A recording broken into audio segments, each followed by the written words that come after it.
Wait, Ethan, please don't get on that plane. The voice cut through gate 27 like a blade through silk. Heads turned, phones lowered, 200 strangers stopped mid-stride to witness something they shouldn't. Claire Whitman, the Claire Whitman, CEO of Meridian Technologies, breathless and unguarded, chasing down a man in a wrinkled button-down who looked like he'd rather disappear into the terminal floor. This is the story of a decision made in 30 seconds that changed 2 lives forever. A story about the moment when duty collides with desire, when the safe choice battles the real one, and when a single father with nothing to lose discovers he actually has everything at stake. If you're watching from New York, Seattle, Mumbai, or anywhere dreams and second chances collide, drop your city in the comments. I want to see how far this story travels. Hit that like button, because what happens next, nobody saw coming. The fluorescent lights of San Francisco International Airport had a particular quality at 9:47 p.m. Sterile, unforgiving, the kind of brightness that made exhaustion visible on every face.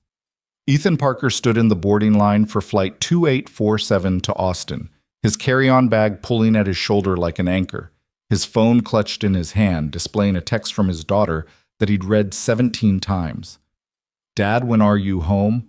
Miss you. He was 42 but felt 60. The conference lanyard still hung around his neck, a 5-day tech expo that had promised innovation, connection, investment opportunities, and delivered exactly none of those things for him. His startup, BridgeKit, an educational platform connecting rural students with STEM mentors, was circling the drain. The booth rental had maxed out his last credit card. The prototype had crashed during his only investor pitch. He'd shaken hands with exactly 3 people who cared, and 2 of them were selling something. The third had been Claire Whitman. Boarding Group C, please approach the gate. The announcement crackled overhead. Ethan shuffled forward. Austin. Home. His daughter, Emma, who at 14 needed him more than she'd admit, who'd been staying with his sister Julie all week, who had a geometry test on Monday, and a father who was failing at everything except showing up. That was the one thing he wouldn't fail at. Showing up. His phone buzzed. Julie. She's fine. Get some sleep on the plane. You sound tired. He did sound tired. He was tired. Tired of pitching, tired of smiling through rejection, tired of checking his bank balance and watching the numbers fall like water through his fingers. But Emma didn't need to know that. Emma needed stable, present, reliable dad. Not this hollowed-out version standing in an airport, grieving a marriage that ended 3 years ago and a career that might end tomorrow. Sir, boarding pass, please. Ethan blinked. He was at the front of the line. The gate agent, young, professional, already looking past him to the next passenger, waited with practiced patience. He raised his phone, the digital boarding pass glowing on the screen. Wait! The word ricocheted through the gate area like a gunshot. Ethan turned. The entire terminal turned. Claire Whitman stood 30 feet away, one hand pressed against a support column, the other stretched out toward him. Her signature slate gray suit jacket was gone. Her hair, usually contained in a precise low bun, had come partially loose. She wore heels that had carried her through a full day of keynote speeches and board meetings, and she looked like she'd just run the length of Concourse G. Their eyes met. Time performed a strange trick. It both froze and accelerated. Ethan saw her in fragments, the rise and fall of her chest as she caught her breath, the vulnerability in her expression that he'd only glimpsed once before, 3 nights ago over whiskey and honesty in a hotel bar that stayed open too late. Claire? His voice came out strangled. She took 3 steps forward. The crowd parted instinctively. People recognized her. He could see it in the widening eyes, the whispered names, phones tilting up to capture whatever was about to happen. Don't get on that plane, she said. The gate agent cleared her throat. Sir, you're holding up the line. Ethan didn't move. Couldn't move. Behind him, someone sighed dramatically. A child whined about wanting to board. The normal rhythms of travel and departure continued, but in the space between him and Claire, everything had stopped. He started, but she interrupted. I know what you're thinking, Claire said, and her voice had that quality he'd heard in the quiet hours of their conversation, stripped of corporate polish, human, and raw. You're thinking this is insane. You're thinking about your daughter. You're thinking I'm a complication you don't need. He was thinking all of those things. He was also thinking about how 5 days ago he didn't know Claire Whitman beyond her Wikipedia page and her Forbes profile. How 3 days ago she'd stopped at his failing booth, actually stopped, when dozens of more important people had walked past, and asked him a question that wasn't about his product, but about him. You look like you're carrying something heavy. Is it the business or something else? I have to go home, Ethan said, but even he could hear the uncertainty in it. Final boarding call for Flight 2847 to Austin, the overhead speaker announced.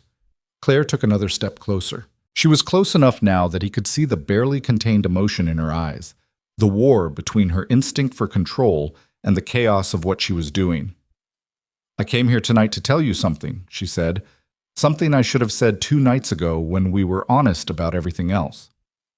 A businessman in first-class priority pushed past them with an irritated huff. The gate agent now looked genuinely concerned, glancing between her screen and the unfolding scene. Claire, there are 200 people watching us right now, Ethan whispered urgently. I know. Her voice didn't waver.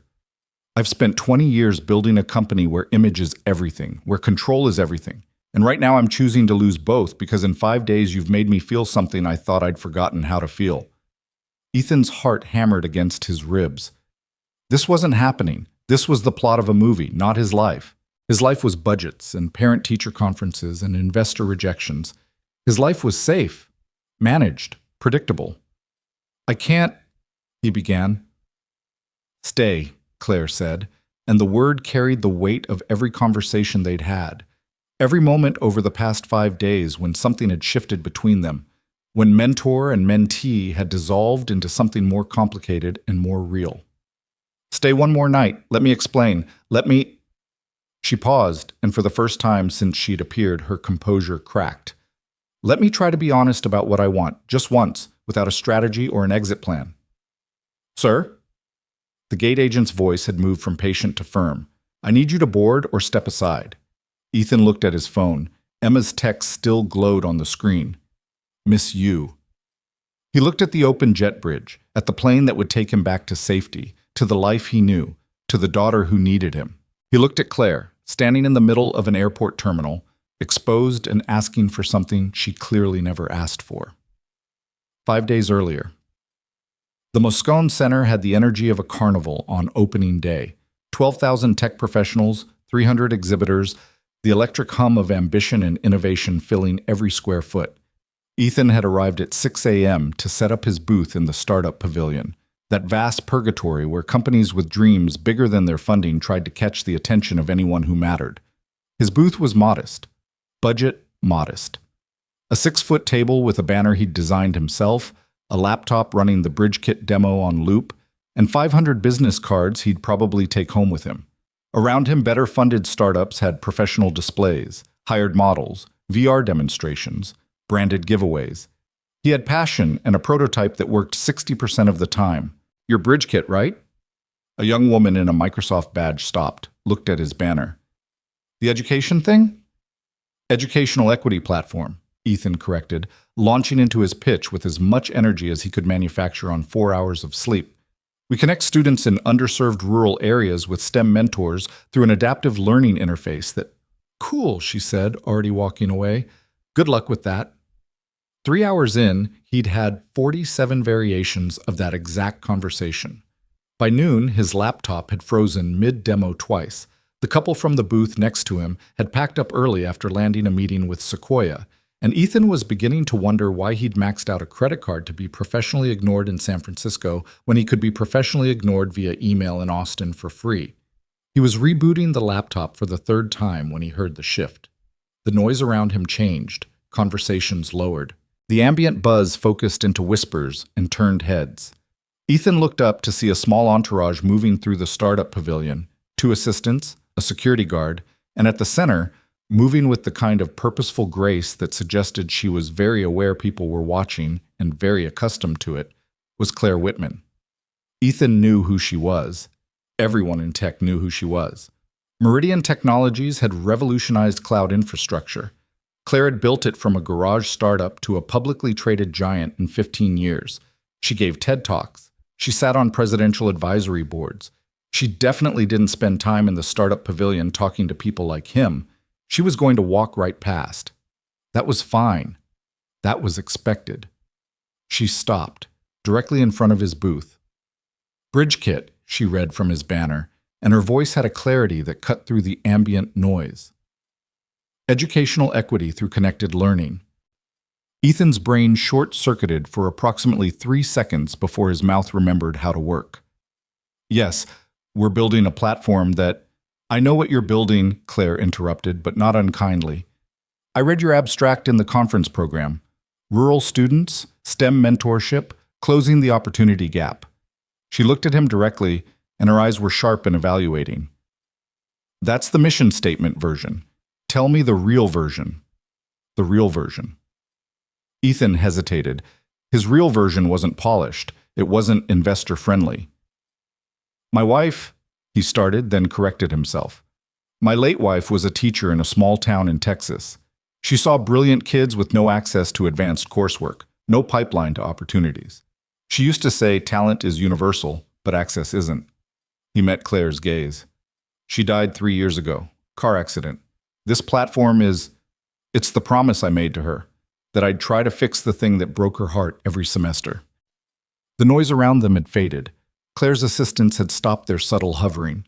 One of them started to speak, probably to move Claire along to the next appointment, but Claire raised a hand slightly, and the woman went silent. "Show me the demo," Claire said. For the next 20 minutes, Ethan walked her through Bridge Kit, the adaptive learning algorithms, the mentor matching system, the success metrics from their beta test in 4 school districts. Claire asked questions that weren't about market size or scalability. She asked about the students, the teachers, the barriers they'd encountered, the moments when the platform had actually changed someone's trajectory. When he finished, she was quiet for a long moment. "Your prototype crashed twice while I was standing here," she said finally. Ethan's stomach dropped. "Yes, we're working on the stability issues. I'm not criticizing. I'm observing." She glanced at his business cards, then back at him. "You're underfunded, understaffed, and you're trying to solve a problem that doesn't have a venture-friendly return on investment timeline." This was the rejection, the polite acknowledgement before the exit.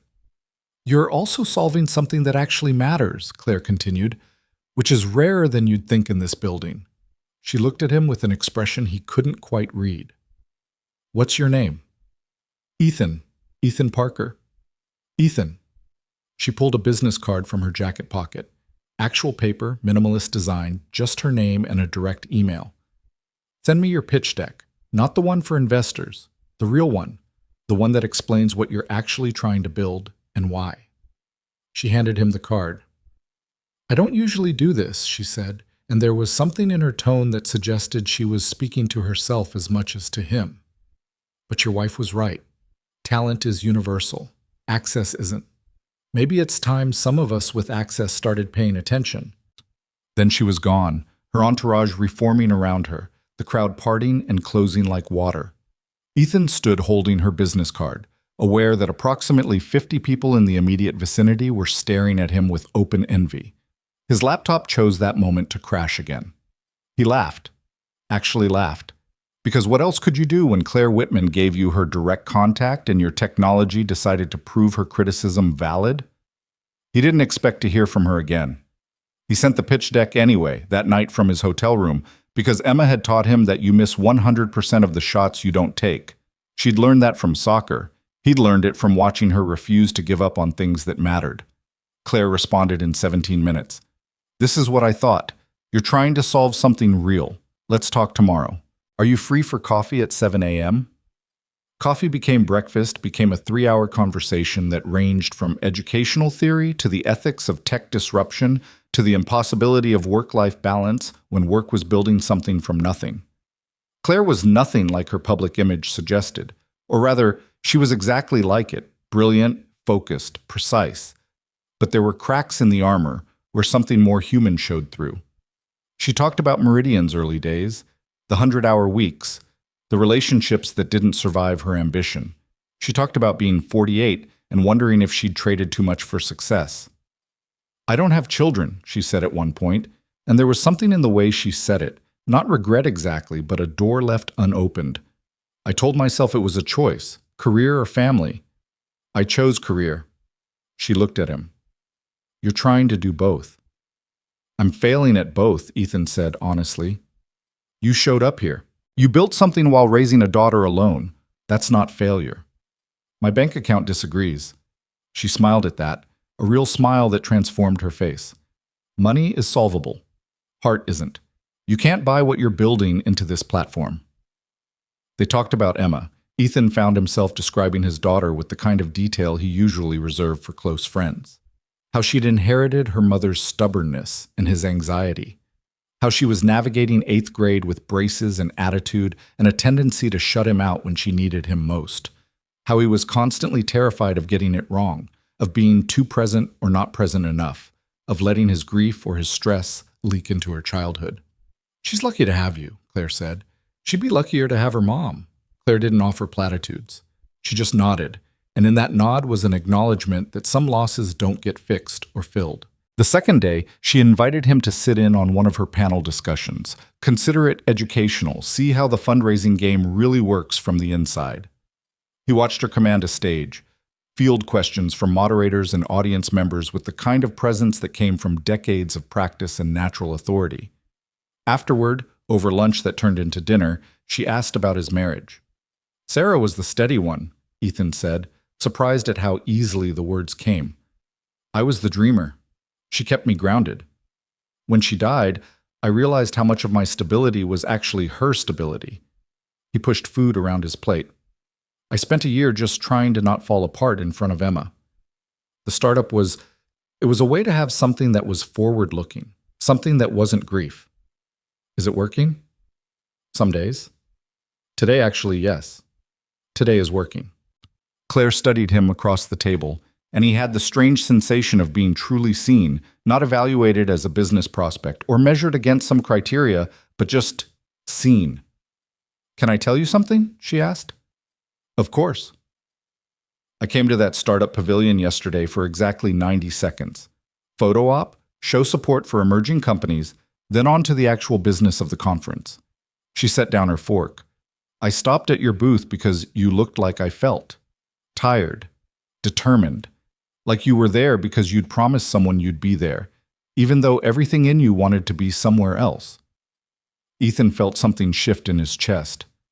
I've built an empire on being certain, Claire continued, on having the answer, the strategy, the 5-year plan, and in the last year I've started to realize that certainty is just another word for alone. She met his eyes. So I stopped. At your booth. Because sometimes you need to stop following the plan and just stop. They talked until the restaurant staff started giving them pointed looks about closing time. The third night, they didn't plan to meet. It just happened. Ethan was in the hotel bar, finally checking the emails he'd been ignoring, when Claire appeared with her own laptop and a tired smile. Great minds, she said, gesturing to the empty seat across from him. Or exhausted ones. Those too. They worked in comfortable silence for a while, the kind of companionable quiet that usually took months to develop. Around them, conference attendees networked loudly, making pitches and connections with performative enthusiasm. In their corner booth, Ethan and Claire existed in a bubble of shared exhaustion and something else. Something neither of them had named yet.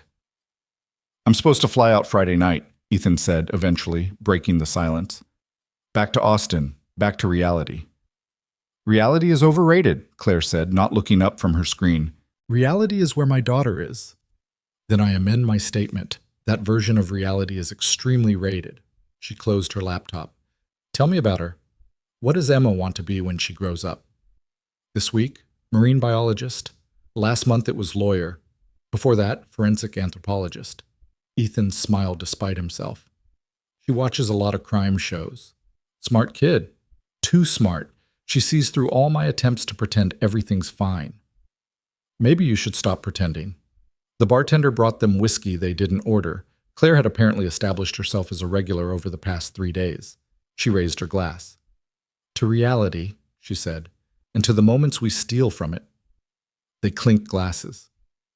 Can I ask you something? Ethan said. And you can tell me it's none of my business. I reserve that right, yes. Why are you spending your evenings with me? You could be networking, making deals, doing whatever powerful CEOs do at conferences. Claire was quiet for a long moment, turning her glass on the table. Honestly, she said finally, because for the first time in longer than I can remember, I'm having a conversation that isn't about leverage or optics or what someone wants from me. She looked at him. You don't want anything from me, do you, Ethan? I want your advice on scaling educational platforms, if that counts. She laughed, a genuine, unguarded sound that made the years fall away from her face. That I can work with. They talked until 2 in the morning, about loneliness, about the cost of ambition, about the ways they'd each traded pieces of themselves for the things they thought mattered. Claire admitted she couldn't remember the last time she'd had a personal conversation that didn't feel like a chess move. Ethan admitted he'd forgotten what it felt like to be interested in someone as a person rather than as a concept of what he'd lost. This is dangerous, Claire said at one point, and Ethan wasn't sure if she was talking to him or herself. What is? This, us, the fact that I'm going to be disappointed when you get on that plane Friday night. Ethan's breath caught. Claire, I know, she interrupted. I know all the reasons this doesn't make sense, the geography, the complications, the fact that we live in different universes. She met his eyes. But I'm 48 years old, and I've spent my entire adult life making the sensible choice. Just once. I'd like to make the honest one. What's the honest one? I don't know yet, she admitted, but I think it starts with admitting that I'll miss you when you leave. Ethan felt like he was standing at the edge of something, a cliff or a bridge. He couldn't tell which. I'll miss you too, he said quietly. They sat with that confession between them, two people who'd known each other for 72 hours, acknowledging something that felt like much longer. The fourth night, they went to dinner, a real dinner, at a restaurant Claire chose, where the host knew her by name and the wine list required translation. Ethan felt out of place in his conference casual wear, but Claire waved off his apology. You're the most real person I've talked to in months, she said. I don't care what you're wearing. Over courses that were more art than food, they talked about the future. Ethan's pitch was gaining traction. 2 investors had asked for follow-up meetings. Claire had connected him with her head of corporate social responsibility. There was momentum, maybe, if he could hold everything together long enough to catch it. What does success look like for you? Claire asked. Not business success, life success. Ethan had to think about that. Emma graduates high school proud of who she is and who I am, he said finally. The platform reaches students who need it, and maybe, he hesitated.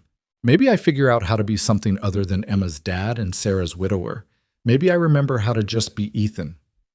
Who is Ethan? I'm still figuring that out. Claire reached across the table, her hand covering his. It was the first time they'd touched beyond handshakes, and the contact was electric. For what it's worth, she said, I like what I've seen so far.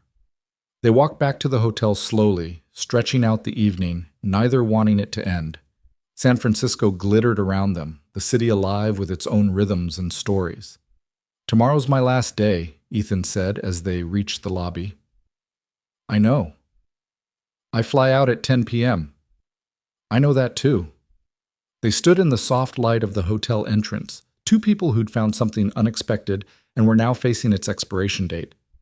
Ethan, Claire said, and her voice held something vulnerable. I don't have a plan for this. I don't have a strategy. I just know that the thought of you leaving tomorrow makes me feel something I haven't felt in years. What's that? Loss, she said simply. The anticipation of it. Ethan stepped closer. They were nearly touching now, close enough that he could see the flecks of gold in her eyes, the small imperfections in her otherwise perfect composure. I don't know what this is, he said honestly. I don't know how it could work, or if it should work, or what it means, but I know I don't want it to end tomorrow. Then what do we do? I don't know. They stood there, suspended in possibility and impossibility, until Claire stepped back with visible effort. Tomorrow, she said. Let's talk tomorrow. When we're both thinking clearly. Are you thinking clearly now? Not even a little bit. Ethan smiled despite the ache in his chest. Good. Me neither. They said goodnight. Ethan went to his room and didn't sleep, turning the week over in his mind like a puzzle he couldn't solve. Claire Whitman had walked into his life for what was supposed to be 90 seconds and had somehow become the most significant thing to happen to him in 3 years. And tomorrow, he had to leave. Friday morning came too fast. Ethan spent the day in final meetings, collecting business cards and promises of follow-up conversations that might or might not materialize. Claire was in back-to-back sessions. He saw her from a distance once, on a stage fielding questions about market disruption, every inch the polished CEO. She texted him at 4 p.m. Wrapped early. Hotel bar at 6? He was there at 5:45. She arrived at 6:03, and for the first time all week she looked uncertain. They ordered drinks they didn't really want and sat in a booth that had become their unofficial territory. "So," Claire said. "So," Ethan echoed. "This is the part where we're mature adults about this." Right, mature adults, who acknowledge that this week was special, but that our lives are in different cities and different stratospheres. Exactly, Ethan said. Different everything. They looked at each other. "I'm terrible at this," Claire admitted. "Me too. I've built a career on negotiating impossible situations, and I have no idea what to do with—" She gestured between them. "This." Ethan set down his glass. "Can I say something without thinking it through? Please. I came here to save my company, to find investors, to make connections, to somehow pull Bridgekit back from the edge of failing, and I did some of that, maybe. I'll find out in the next few weeks." He met her eyes. "But what I'm actually taking home is that for 5 days, I remembered what it feels like to be interested in something beyond survival. You did that." Claire's expression softened. "Ethan, I'm not asking for anything," he continued. "I'm not suggesting we try to force this into something it can't be. I just wanted you to know that this week mattered. You mattered." Claire was quiet for a long moment. Then she reached into her bag and pulled out her phone, typed something quickly, and set it down. "I just canceled my Saturday morning flight to New York," she said. Ethan's heart stuttered. "What?" "I'm tired of being sensible." She looked at him with an intensity that made breathing difficult. "I'm tired of making every decision based on optics and strategy and what makes sense for the company. Just this once, I want to make a decision based on what I actually want." Which is? More time. With you. To figure out if this is just conference proximity and whiskey, or if it's something that might actually survive contact with our real lives. "Claire, you don't have to—" "I know I don't have to. That's the entire point. I'm choosing to." She leaned forward. "But here's the thing, Ethan. I'm 48. I don't have time for maybes. So before I completely rearrange my weekend, I need to know, is this just a nice week for you, or is this something you actually want to explore?" Ethan thought about Emma, about Austin, about all the reasons this was complicated. He thought about how he'd felt every evening this week, talking to Claire, being seen by her, remembering what it was like to be more than just a father and a failing entrepreneur. "I fly out at 10 tonight," he said slowly. "Emma's waiting for me. I have responsibilities I can't just—" He saw the disappointment flash across Claire's face before she controlled it. "I understand," she said, professional mask sliding back into place. "But," Ethan continued, "I can change my flight to tomorrow morning if you're serious about having more time." Claire's eyes widened slightly.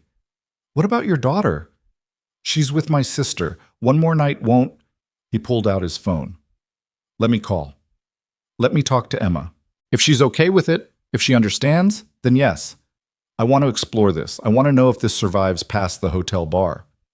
And if she's not okay with it, then I get on that 10 p.m. flight and we figure out if there's a version of this that works from a distance." Claire nodded. "Fair." Ethan stepped away from the booth, his phone already dialing. Emma answered on the second ring. "Dad, when do you land? Aunt Julie says she'll pick you up, but I wanted to stay up."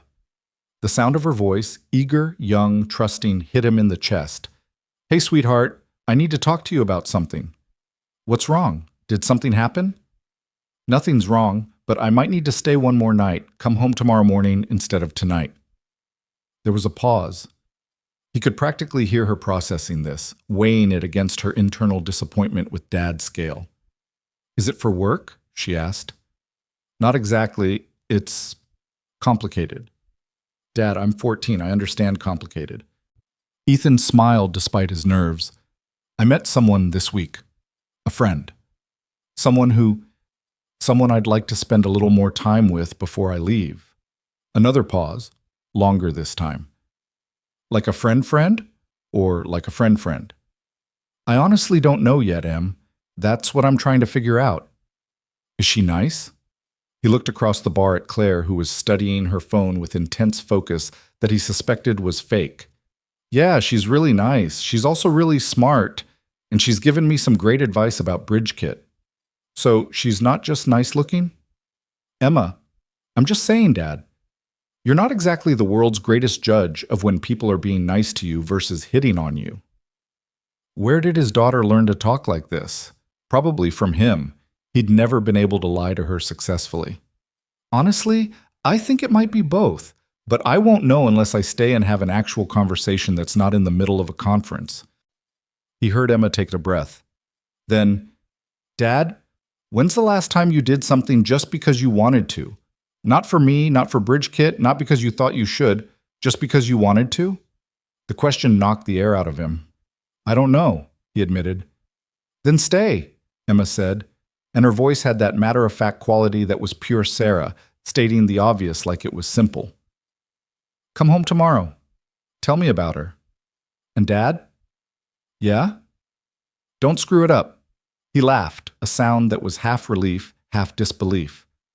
I'll do my best. Love you. Now go have your complicated adult conversation. Love you too, Em.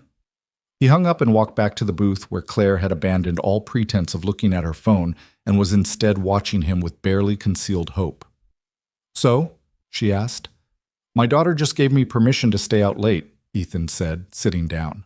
Apparently I need to start doing things just because I want to, not because I think I should. Smart kid. Terrifying kid. She gets it from her mother. Claire's smile was genuine, relieved, and touched with something that looked like nervousness. So we have tonight and tomorrow morning. We have tonight and tomorrow morning. Then we should probably not waste it sitting in this hotel bar. What did you have in mind? Claire stood, offering her hand. Honestly, I have no idea, but I think that might be the point. They walked out of the hotel into San Francisco's evening. The city spread before them in lights and possibility. They wandered without direction, ending up in a small restaurant in North Beach that smelled like garlic and had checkered tablecloths. They talked over pasta and wine that cost less than the appetizers from last night's dinner, and somehow it felt more real. Tell me something you've never told anyone, Claire said. That's a dangerous request. Humor me. Ethan thought about it. Sometimes I'm not sure if I'm raising Emma to be strong or if I'm raising her to not need me, because the thought of her not needing me terrifies me more than it should. Claire absorbed that. I closed $1 billion acquisition last month, she said. Merger of equals. Huge win for Meridian. I called my mother to tell her, and the first thing she said was, "That's nice, dear, but when are you going to meet someone?" And I realized I didn't have an answer, because I don't think I've met someone, really met someone, in 15 years. What about now? Now I'm sitting across from a man I've known for 5 days, feeling more exposed and more interested than I have in longer than I can measure. They held each other's gaze, the restaurant noise fading to background static. The rest of the evening unfolded in fragments of honesty. They walked along the Embarcadero, watching ferries cross the bay. They found a bookstore that stayed open late and wandered the aisles, pulling volumes and reading passages aloud. Claire bought him a collection of essays about fatherhood. Ethan bought her a novel about second chances. At midnight, they ended up back at the hotel, standing in the lobby for the second night in a row, facing the same impossible decision. I should let you get some sleep, Claire said, but she didn't move. I should pack, Ethan agreed, equally stationary. Tomorrow morning, you're getting on a plane. Tomorrow morning, you're getting on a different plane. And this ends. Does it have to? Claire stepped closer. I don't know how to do this, Ethan. Long distance, different lives, a daughter who deserves stability. I don't know how to make it work. Neither do I. But you want to try? I think I'm terrified not to try. She kissed him then, soft, tentative, a question and an answer all at once. When they broke apart, both of them looked slightly stunned. Well, Claire said, breathless, that complicated things. Did it? Absolutely. She smiled. I'm very okay with it. They said goodnight with a promise to meet for breakfast at 7. Ethan went to his room and immediately called Emma back. Dad, it's midnight there, she answered groggily. I know, I just wanted to say thank you for understanding. Did you kiss her? Emma, I'm taking that as a yes. Gross, but also good for you, I guess. Go back to sleep. See you tomorrow, Dad. Bring me a good story. Ethan lay in bed staring at the ceiling, mind racing through every possible future and finding them all equally terrifying and compelling. Morning came. Ethan met Claire in the hotel restaurant at 7 sharp. She looked tired but electric, wearing jeans instead of her usual suit, the first time he'd seen her in casual clothes all week. Hi, she said. Hi. Buzz said they ordered coffee and croissants and didn't eat any of it. I've been thinking, Claire started. So have I. You first. Ethan set down his cup. I want to try this, whatever this is, but I need to be honest about what my life looks like. I have a daughter who comes first, always. I have a company that's probably going to fail despite my best efforts. I live in Austin, which is exactly 0 miles closer to San Francisco than it was yesterday. Noted. Your turn. I run a company with 18,000 employees across 6 continents. I travel constantly. My life is scheduled in 15-minute increments. I haven't had a successful relationship in over a decade because I'm married to Meridian. She met his eyes. And despite all of that, all I can think about this morning is how much I don't want you to get on that plane. So what do we do? I don't know, Claire admitted, but I think we start with honesty. No games, no pretending this is simpler than it is. We try, and we see if trying is enough. And if it's not, then at least we tried, which is more than I can say for the last 15 years of my life. Ethan reached across the table, taking her hand. Okay, we try. We try, Claire echoed. They talked through breakfast, making plans that felt both concrete and impossible. Video calls, visits when schedules allowed, honesty about when it was too hard. They agreed to tell Emma early, to not let it be a secret that became a bomb. They agreed to be realistic about the obstacles without letting them become excuses. At 9:30, Ethan had to leave for the airport. Claire walked him to the hotel entrance. His bag was already in an Uber. The driver was waiting with visible impatience. This is it, Ethan said. For now.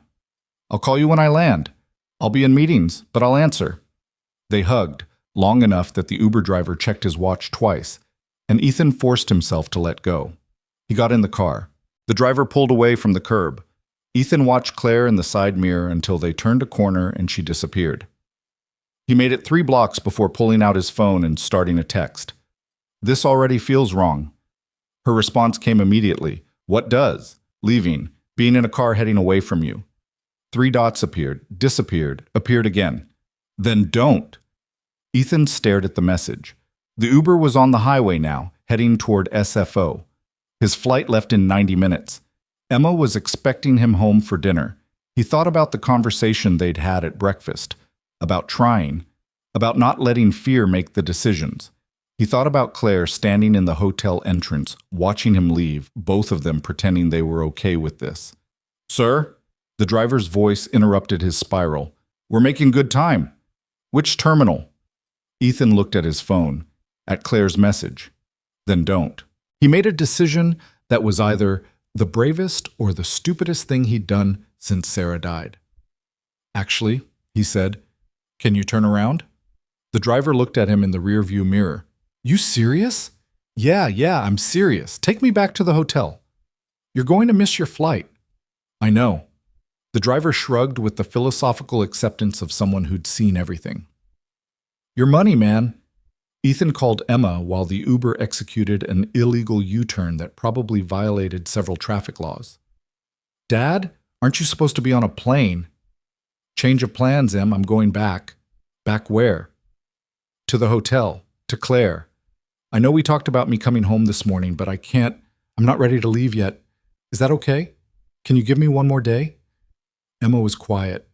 Then, Dad, are you having a breakdown? Maybe. I don't know.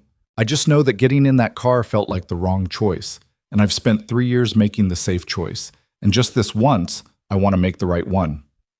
Which is? Staying, trying, not running away from something that might actually be good just because it's complicated. He heard his daughter smile through the phone. Aunt Julie says you're having a midlife crisis. I told her you're allowed.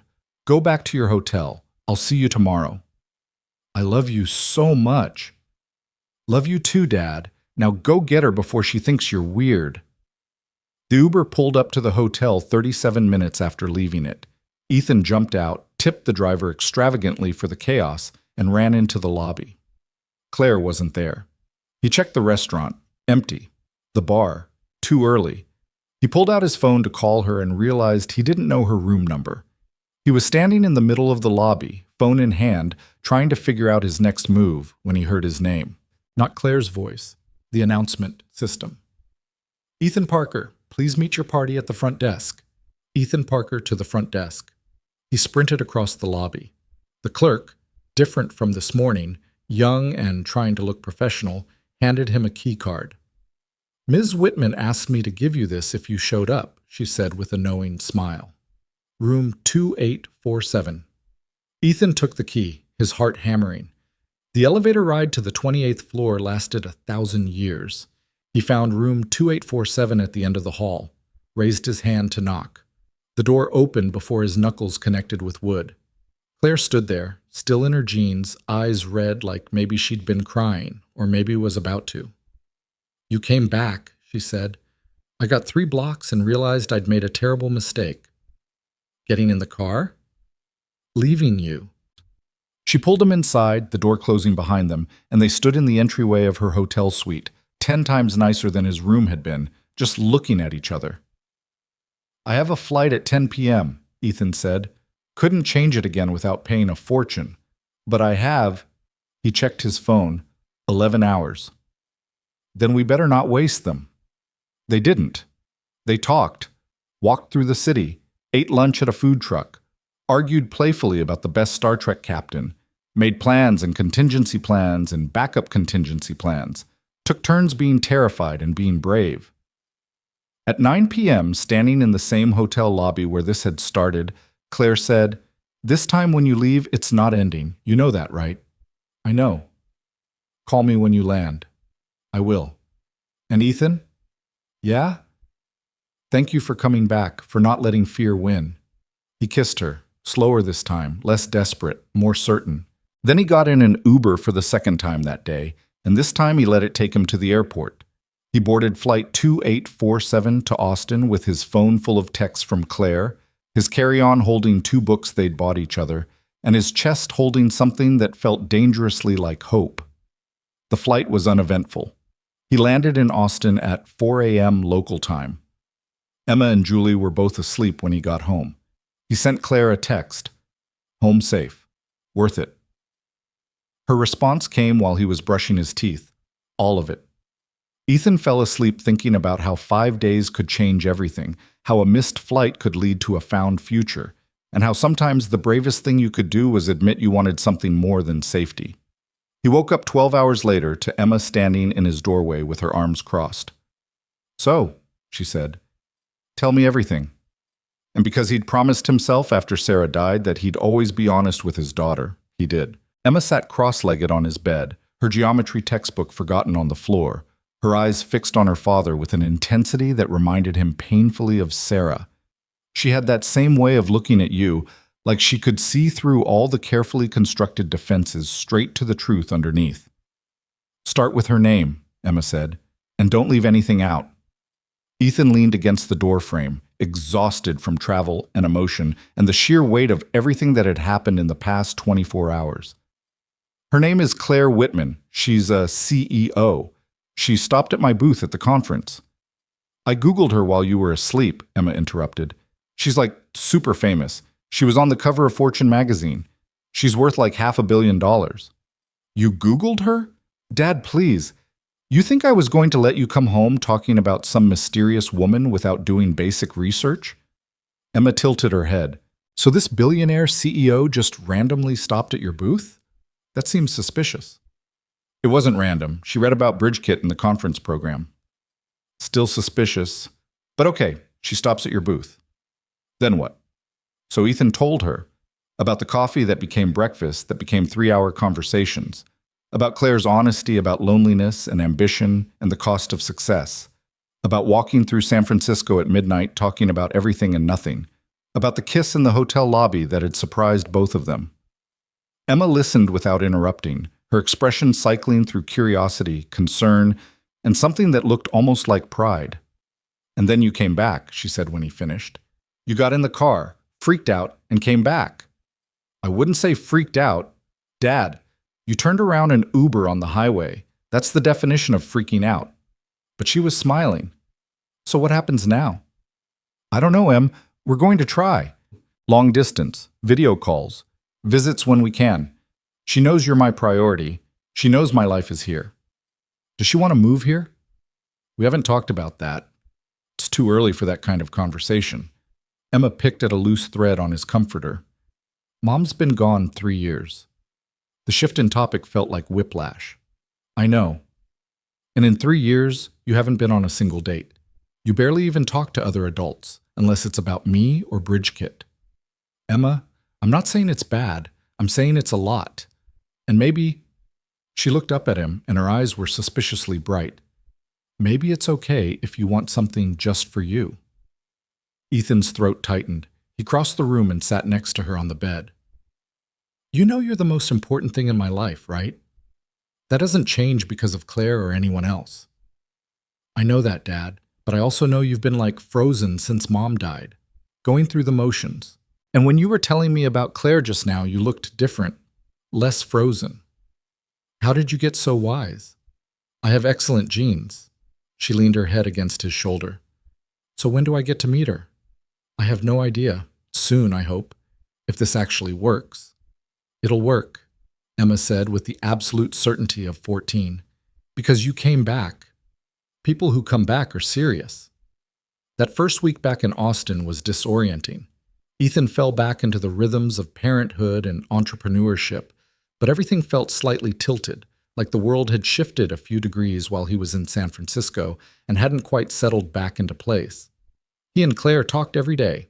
Video calls squeezed between her meetings and his daughter's schedule. Text messages at odd hours. Her 3 a.m. was his midnight. Her lunch was his breakfast. They learned each other's routines through a screen. The intimacy of FaceTime, somehow both more and less than being in person. Show me your office, Claire said one evening, her face pixelated slightly on his laptop screen. Ethan angled the camera to show the converted garage where BridgeKit operated, which was to say, where he operated alone, surrounded by whiteboards covered in user flow diagrams and sticky notes with increasingly desperate motivational messages. It's very startup, Claire said diplomatically. It's very broke, Ethan corrected. But it's mine. Tell me about the mentor matching algorithm. Walk me through it. So he did, falling into the familiar rhythm of explaining his work, except this time his audience was someone who actually understood the technical complexity and cared about the mission. Claire asked sharp questions, poked holes in his assumptions, suggested improvements he hadn't considered. You're good at this, Ethan said when they'd been talking for 2 hours and Emma had yelled from the house that dinner was ready. At what? At making me feel like what I'm building matters. It does matter. That's not me. That's the work. Still, thank you. Their conversations weren't always about work. They talked about everything. Claire's childhood in Michigan, her parents who'd wanted her to be a doctor, her decision to drop out of grad school and build something instead. Ethan told her about meeting Sarah in college, about the 10 years they'd had together before the accident, about the year after when he'd barely functioned and Emma had been the only thing keeping him vertical. Do you still love her? Claire asked one night, and there was no jealousy in the question, just honest curiosity. Always, Ethan said, but it's different now, less sharp, more like she's part of who I am, but she's not all of who I am anymore. That makes sense. Does it bother you that I'm not That I've been married before? That I have all this history? Claire was quiet for a moment, her face on the screen thoughtful. Honestly? No. I think I trust you more because you've loved someone deeply. It means you know how to do it. You're not theoretical about commitment. What about you? Ethan asked. Have you ever been in love? Twice. Once in my 20s, he couldn't handle the ambition. Once in my 30s, I couldn't handle his lack of it. She smiled ruefully. Turns out I'm difficult.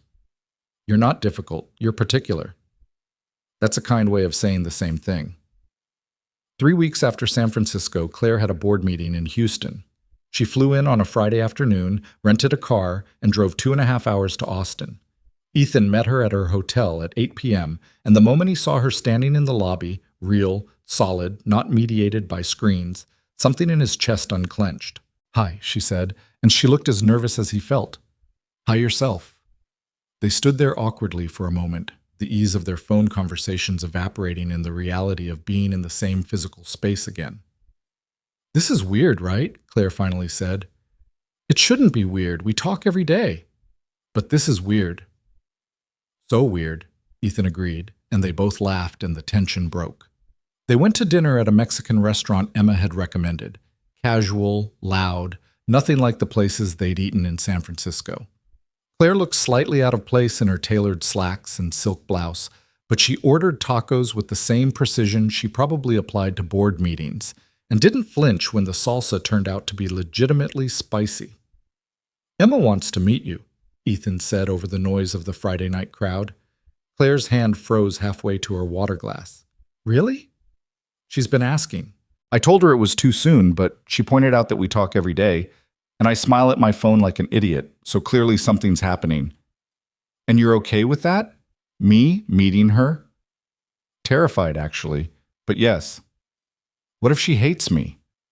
"She won't hate you. She's already predisposed to like you because you make me less frozen. Her words, not mine." "Frozen?" Ethan set down his taco. "Apparently I've been emotionally shut down since Sarah died. I thought I was doing a good job of being present for Emma, but turns out kids notice everything." "They do," Claire agreed softly. "What did she mean by less frozen?" "That I talk about you the way I used to talk about things I was excited about. That I laugh at my phone, that I seem," he searched for the word, "interested in something beyond survival." Claire reached across the table, her fingers finding his. "For what it's worth, you've made me less frozen too. I didn't realize how much of my life was performance until I started talking to someone who didn't need me to perform."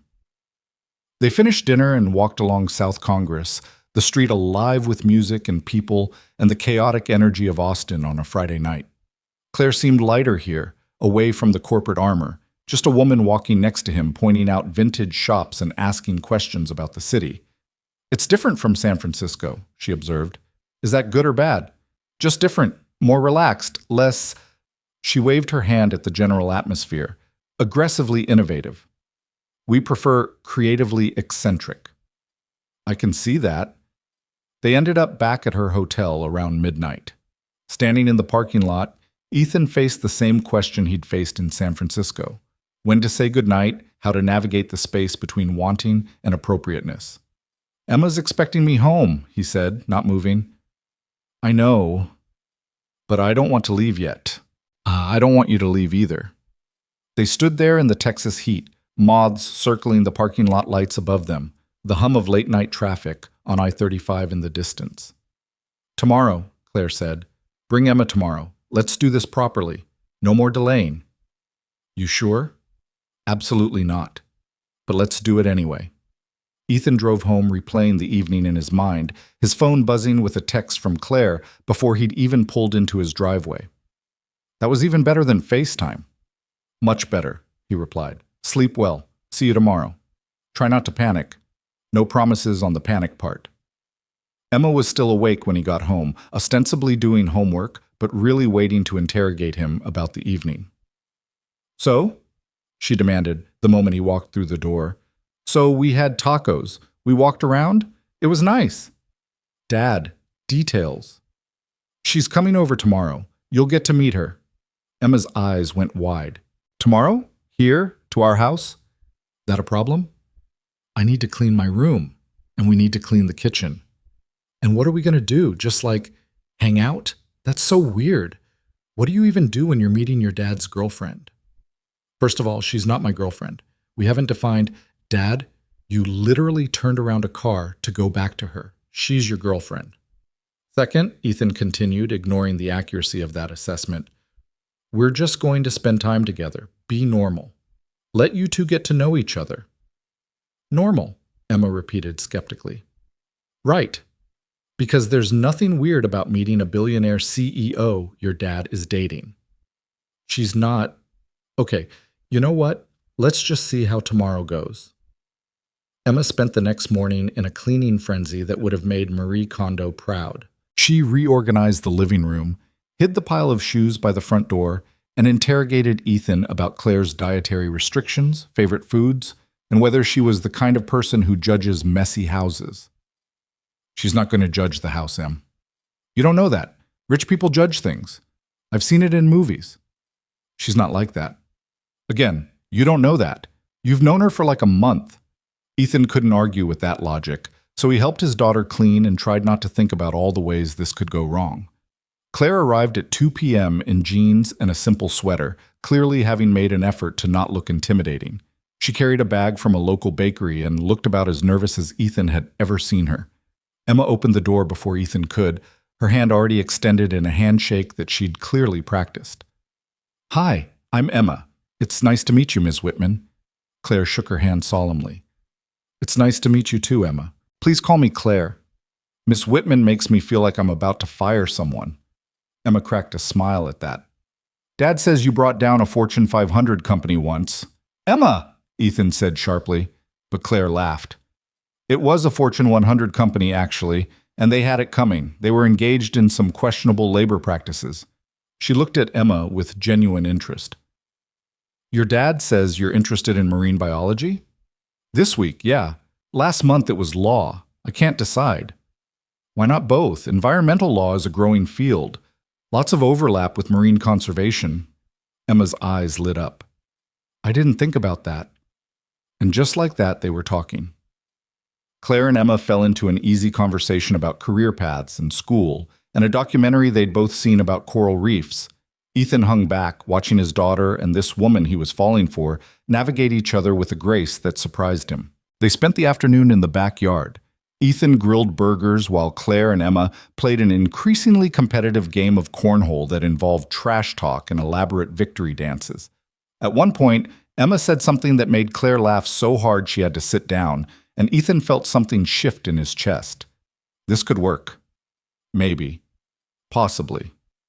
After dinner, Emma retreated to her room to do homework, or more likely to give them space, and Ethan and Claire sat on the back porch watching the sun set over the fence. She's incredible, Claire said. You're doing an amazing job with her. I'm fumbling through it mostly. All parents are fumbling, you're just more honest about it. Claire shifted closer to him on the porch swing. Thank you for today, for letting me into this part of your life. Thank you for driving 2.5 hours and playing cornhole with my daughter. I'm very competitive. She gets that honestly from you, I assume. Actually, that was all Sarah. I'm the one who gives up when things get hard. You didn't give up on Bridge Kit. I haven't succeeded with it either. Claire turned to face him fully. Ethan, can I say something you're probably not going to want to hear? That sounds ominous. Bridge Kit is good. The mission is important, but you're so focused on making it work exactly as you envisioned it that you're missing other options. What other options? Partnership, acquisition, integration with a larger platform that could scale faster. She held up a hand before he could protest. I'm not saying sell out. I'm saying be strategic. Your goal is to reach students, right? To connect them with mentors and opportunities? Yes. Then does it matter if it's under the Bridge Kit brand, or does it matter that it happens? Ethan was quiet, turning that over. He'd been so fixated on building his company, on making Sarah's dream into his reality, that he hadn't considered other paths to the same destination. You're saying I should sell, he said finally. I'm saying you should consider all options, including one where you keep building what you're building, but with resources and support and a partner who can handle the business side while you focus on the mission. She paused. I might know someone who's interested in educational technology initiatives. Claire, I'm not offering charity, I'm offering strategy. Meridian has a social impact division. We've been looking for authentic partners in the education space. BridgeKit fits that. I can't let you just... You're not letting me do anything. I'm making a business decision that happens to align with personal interest. They're separate. Are they? No, Claire admitted. But they could be, if you're interested in exploring it. Ethan looked at her. This woman who'd walked into his life 6 weeks ago and had somehow become essential, who was offering him a lifeline wrapped in business logic because she knew he'd never accept help framed any other way. I'll think about it, he said. That's all I'm asking. They sat in comfortable silence as the sky darkened and the neighborhood settled into its evening rhythms. From inside the house, they could hear Emma's music playing, something with too much bass and incomprehensible lyrics. I should go, Claire said eventually. I have an early flight tomorrow. Back to San Francisco? New York, actually, then London, then back to San Francisco. 3 weeks of back-to-back travel. When will I see you again? I don't know. Soon. I'll make it soon. She stood, and Ethan stood with her. They walked to the front door where she'd left her bag, neither wanting to end the evening, but both knowing they had to. Emma appeared from her room as if summoned. Are you leaving? I am, Claire said. But thank you for today. You're excellent at cornhole. You're pretty good, too, for a CEO. Emma, Ethan warned, but both Claire and Emma were grinning. Can I ask you something? Emma said, suddenly serious. Of course. Are you going to hurt my dad? Because he's been through a lot, and I really don't want to watch him go through more. The bluntness of the question hung in the air. Ethan started to intervene. That's not appropriate. But Claire spoke first. That's a fair question, she said, looking at Emma with complete sincerity. And the honest answer is, I don't know. I don't want to hurt him. I'm going to try really hard not to hurt him. But this is complicated, the distance, our different lives, and I can't promise it'll be easy. But you're going to try? Emma pressed. Yes, I'm going to try. Because your dad is... She glanced at Ethan, then back to Emma. He's worth trying for. Emma seemed to consider this. Then she nodded. Okay, that's good enough. She hugged Claire, brief and awkward but real, before disappearing back to her room. Ethan walked Claire to her car, his hand finding hers in the darkness. Your daughter is protective, Claire observed. She's been the adult in this relationship for a while now. I like her, a lot. She likes you too, which is good because I was worried. Ethan. Claire stopped, turned to face him under the streetlight. I meant what I said to Emma. This is worth trying for. You're worth trying for. He kissed her there on his driveway, aware that probably several neighbors were watching and not caring at all. Text me when you land, he said when they broke apart. I will. And Ethan, think about the BridgeKit partnership. Really think about it. He watched her drive away, her taillights disappearing around the corner, and stood there in his driveway feeling the specific ache of missing someone who'd just left. The next month unfolded in fragments of connection across time zones and schedules. Claire in New York closing a deal, FaceTiming him from her hotel room at midnight, his time, 3 a.m. hers. Ethan in Austin navigating parent-teacher conferences and investor calls, texting her updates between meetings. They learned to communicate in shorthand, in stolen moments, in the vocabulary of long distance. Emma became their unofficial scheduler, pointing out when Ethan was available and reminding him to call Claire before he got too busy with work. She'd claimed Claire as pretty cool for a billionaire, which Ethan understood to be high praise. 6 weeks after Claire's visit to Austin, Ethan flew to San Francisco. Just for the weekend, Emma was at a school camping trip, Julie offered to be on call if anything went wrong, and he found himself back in the city where this had started, meeting Claire at her actual apartment for the first time. It was stunning in the way expensive things were stunning. Floor-to-ceiling windows overlooking the bay, furniture that looked like art, everything precisely placed. It also felt slightly impersonal, like a very high-end hotel rather than a home. You hate it, Claire said, watching him take it in. I don't hate it. It's beautiful. But it doesn't feel like you. What feels like me? The hotel bar at midnight, bad coffee at 7 a.m., That restaurant with the checkered tablecloths in North Beach. Claire set down her wine glass. You're right. This is what I thought I was supposed to want. The penthouse, the view, the designer, everything. But I barely spend time here. It's just where I sleep between flights. Where do you actually want to be? She looked at him for a long moment. Honestly? Lately, wherever you are. That weekend they explored the city like tourists, the places Claire had lived near for years but never visited. They rode the cable cars. They walked across the Golden Gate Bridge. They ate dim sum in Chinatown and got lost in City Lights bookstore. They talked about the future and hypotheticals that were starting to feel more like plans. What if I restructured? Claire said on Saturday night over pizza that was aggressively mediocre but felt right.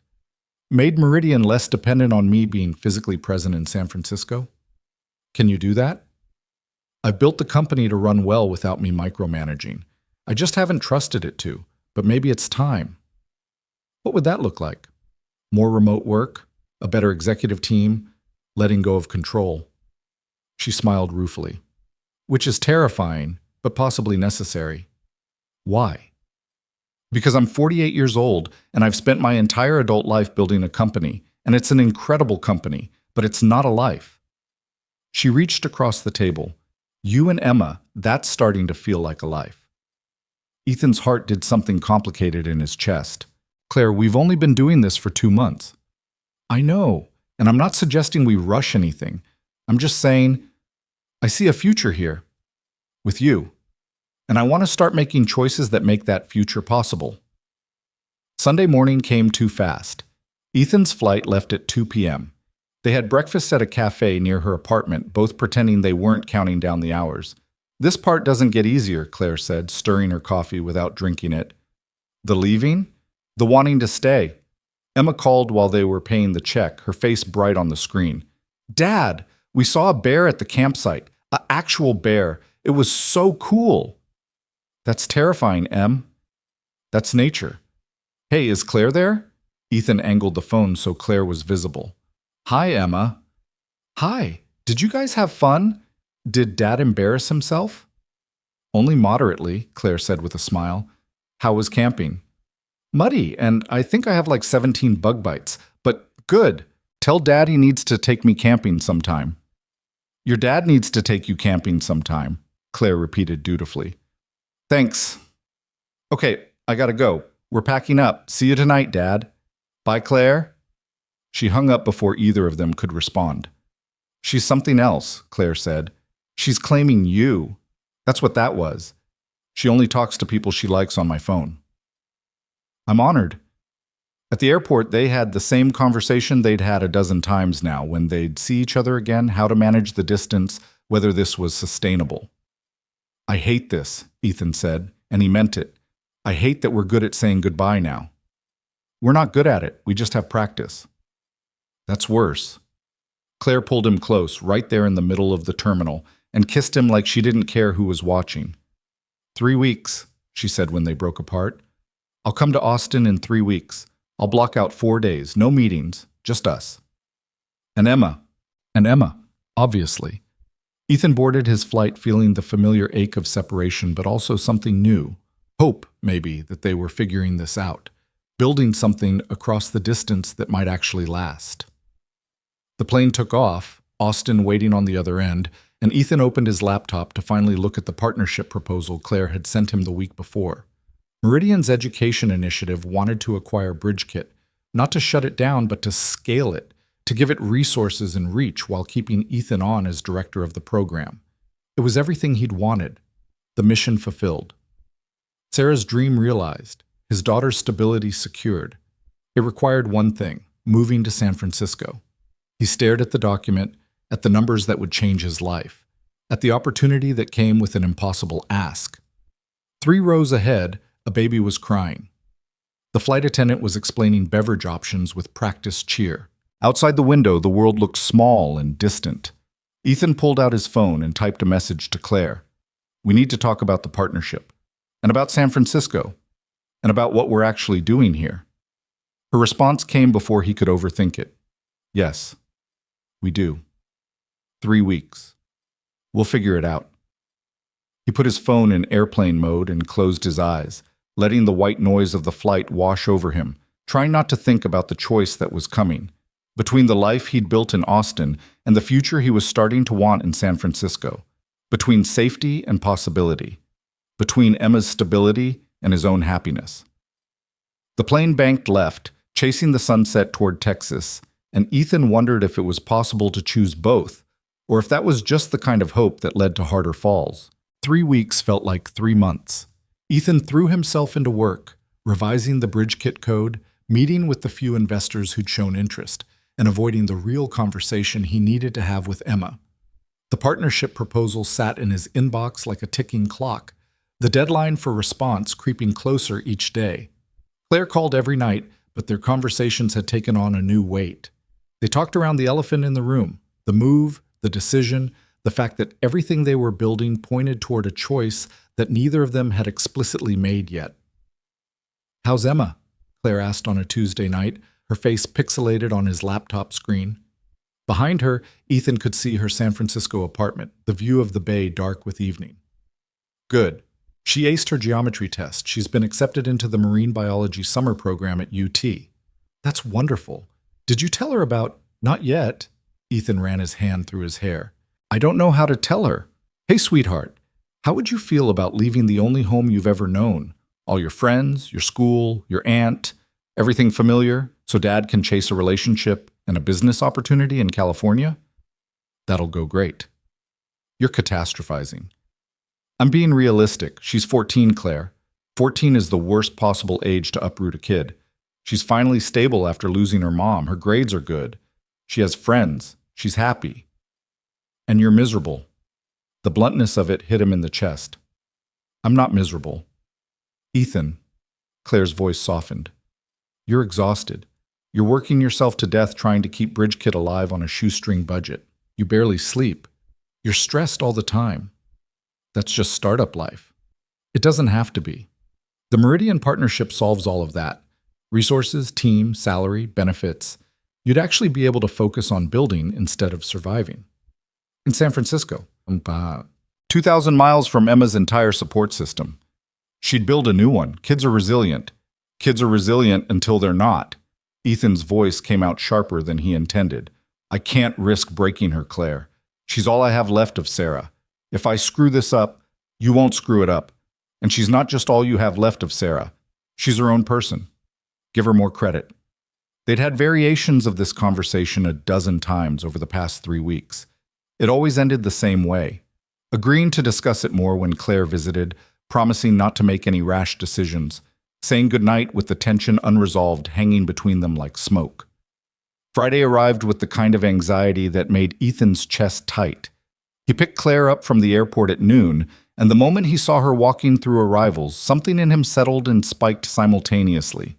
She looked tired, really tired, the kind that came from too many red-eyes in hotel rooms, but her face lit up when she spotted him. "Hi," she said, dropping her bag to hug him properly. "Hi yourself. How was London?" "Long. Successful, but long." She pulled back to look at him. "You look stressed." "I am stressed. We're going to fix that this weekend." Except fixing it required having the conversation they'd been avoiding, and neither of them seemed ready to start. They drove back to his house in careful small talk, her meetings, his investor calls, Emma's latest obsession with a true crime podcast that was probably too mature for her, but that Ethan had given up fighting about. The normalcy of it felt forced, both of them performing casual when everything underneath was anything but. Emma was home when they arrived, sprawled on the couch doing homework that she immediately abandoned when Claire walked in. "You're here," Emma said, hugging Claire with an ease that had developed over phone calls and video chats. "Dad's been a mess all week. He cleaned the bathroom twice." "Thank you for that information, Emma," Ethan said dryly. "I'm just saying you were stress cleaning. It's a thing." Claire laughed, some of the tension leaving her shoulders. "What are you working on?" "Essay for English. We have to write about a person who inspires us." Emma made a face. "It's so boring. Everyone's writing about their parents or some celebrity." "Who are you writing about?" "Actually, I was thinking about writing about you, if that's okay." Claire looked genuinely surprised. "Me?" Yeah, you built a company from nothing. You're a woman in tech, which my teacher says is important. And you're dating my dad, which is weird, but also kind of cool because it means you see something in him worth driving to Texas for. Ethan felt his throat tighten. Claire blinked rapidly, and he recognized the gesture. She was fighting emotion. I'd be honored, Claire said quietly. Absolutely right about me. Cool. Can I interview you later? I need quotes. Anytime. Emma grabbed her laptop and headed to her room, leaving Ethan and Claire alone in the living room that suddenly felt too small for the conversation they needed to have. She wants to write about you, Ethan said, still processing. She's an incredible kid, Ethan. You know that, right? Whatever you've been doing, it's working. I've been fumbling. All parents fumble. You fumble forward. Claire set her bag down, turned to face him fully. We need to talk about the partnership. The deadline's in 10 days.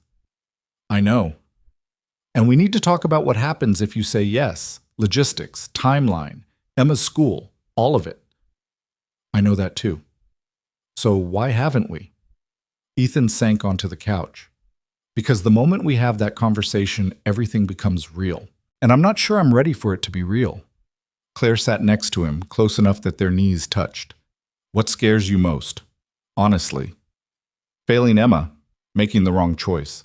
Choosing my happiness over her stability, and then watching her pay the price for it. He looked at her. What if we move to San Francisco and it doesn't work? What if 6 months from now we realize this relationship was just, I don't know, conference proximity and good timing, and then I've uprooted my daughter for nothing? What if it does work? Claire countered. What if 6 months from now we're building something real? What if Emma thrives in a new city? What if BridgeKit actually reaches the students it's meant to reach because it has the resources to scale? You can't promise that. No, I can't, but you can't promise that staying here will keep Emma safe and happy either. Life doesn't come with guarantees, Ethan. You know that better than anyone. The reference to Sarah hung in the air between them. He did know that. He knew that safety was an illusion, that control was a myth, that loss could come whether you were careful or reckless. I need to talk to Emma, he said finally. Really talk to her. Not dance around it or wait for the right moment. Just be honest about what I'm considering and why. When? Tonight, after dinner. Will you be there? Do you want me to be? Ethan thought about it. Yeah, I do. This affects all of us. We should talk about it as, he searched for the word, as a unit. A unit, Claire repeated, and she smiled despite everything. I like that. They spent the afternoon in deliberate normalcy. Claire interviewed Emma for the essay, asking questions and telling stories about Meridian's early days, about failure and resilience, and the unglamorous parts of success that didn't make it into Forbes profiles. Ethan made dinner, pasta, garlic bread, the comfort food repertoire that he'd perfected over 3 years of single parenting, and listened to his daughter and this woman he loved laugh over shared jokes. Loved. He'd thought it, but not said it. The words sat in his chest, both terrifying and inevitable. After dinner, after the dishes were done and Emma had retreated to her room to work on her essay, Ethan knocked on her door with Claire standing behind him. Can we talk? He asked. Emma looked up from her laptop, saw both of their faces, and her expression shifted from casual to wary. This is a serious talk. You have your serious face on. Yeah, it's kind of serious. She closed her laptop, sat cross-legged on her bed, and waited. Ethan sat in her desk chair, Claire perched on the edge of the bed, and for a moment no one spoke. So, Emma prompted. Someone died? We're moving? You're getting married? Give me the bad news. We might be moving, Ethan said, deciding to just rip the Band-Aid off, to San Francisco, if I accept the partnership with Meridian. Emma's eyes went wide. Wait, what? When were you going to tell me this? I'm telling you now. Nothing's decided. I haven't accepted anything, but it's an option, and it's a really good option for BridgeKit, and I wanted to talk to you about it before I made any decisions. San Francisco, Emma repeated like she was testing the words. Like, move there? Leave Austin? Leave Aunt Julie and my school and my friends and everything? Yes. Because of the company or because of Claire? The directness of the question silenced them both. Claire spoke before Ethan could. Both, she said honestly. The partnership is legitimate. Meridian's education initiative is exactly what BridgeKit needs to scale. But I'd be lying if I said my personal feelings didn't factor into it. I want your dad closer. I want us to have a real chance at this relationship without the distance making it impossible. Emma looked at her, then at Ethan. So you're basically asking me to give up my entire life so you two can date without the inconvenience of different cities? Em, that's not fair. Isn't it, though? Emma's voice cracked slightly. I finally have friends, real friends. I made the soccer team. I'm doing good in school. I'm happy here, Dad, and you want to take that away. I don't want to take anything away from you. Ethan struggled for the right words. I want to build a future that has room for all of us. You, me, BridgeKit, Claire. But you're right that it's not fair to ask you to give things up. So don't ask, just stay here. It's not that simple. Why not? Because BridgeKit is failing here, Emma. I'm out of money. I'm out of options. I've maxed out credit cards. I'm barely keeping the lights on. The Meridian partnership gives the platform a real chance to succeed, to actually help the kids it's meant to help. Mom's dream, Emma said quietly. Yeah, Mom's dream. Emma picked at her bedspread, not meeting their eyes. What if I say no? What if I say I don't want to move? Ethan's heart clenched. Then we don't move. Your happiness matters more than any business deal. What about Claire? We'd figure it out, long distance, visits, whatever we need to do. But it would be hard. Yeah, it would be hard. Emma looked at Claire. Would you move here, to Austin? Claire didn't hesitate. I've thought about it, but Meridian's headquarters is in San Francisco. My entire executive team is there. The infrastructure, the investors, the board, everything that makes the company run is there. I could work remotely more, but moving permanently would mean essentially stepping down as CEO. Would you do that? For my dad? That's not a fair question to ask her, Em, Ethan interjected, but Claire answered anyway. Honestly, I don't know. I've spent 20 years building Meridian. It's my life's work. Asking me to walk away from it is asking me to give up part of who I am. She paused, met Emma's eyes. But I also know that work isn't everything. I've learned that from your dad.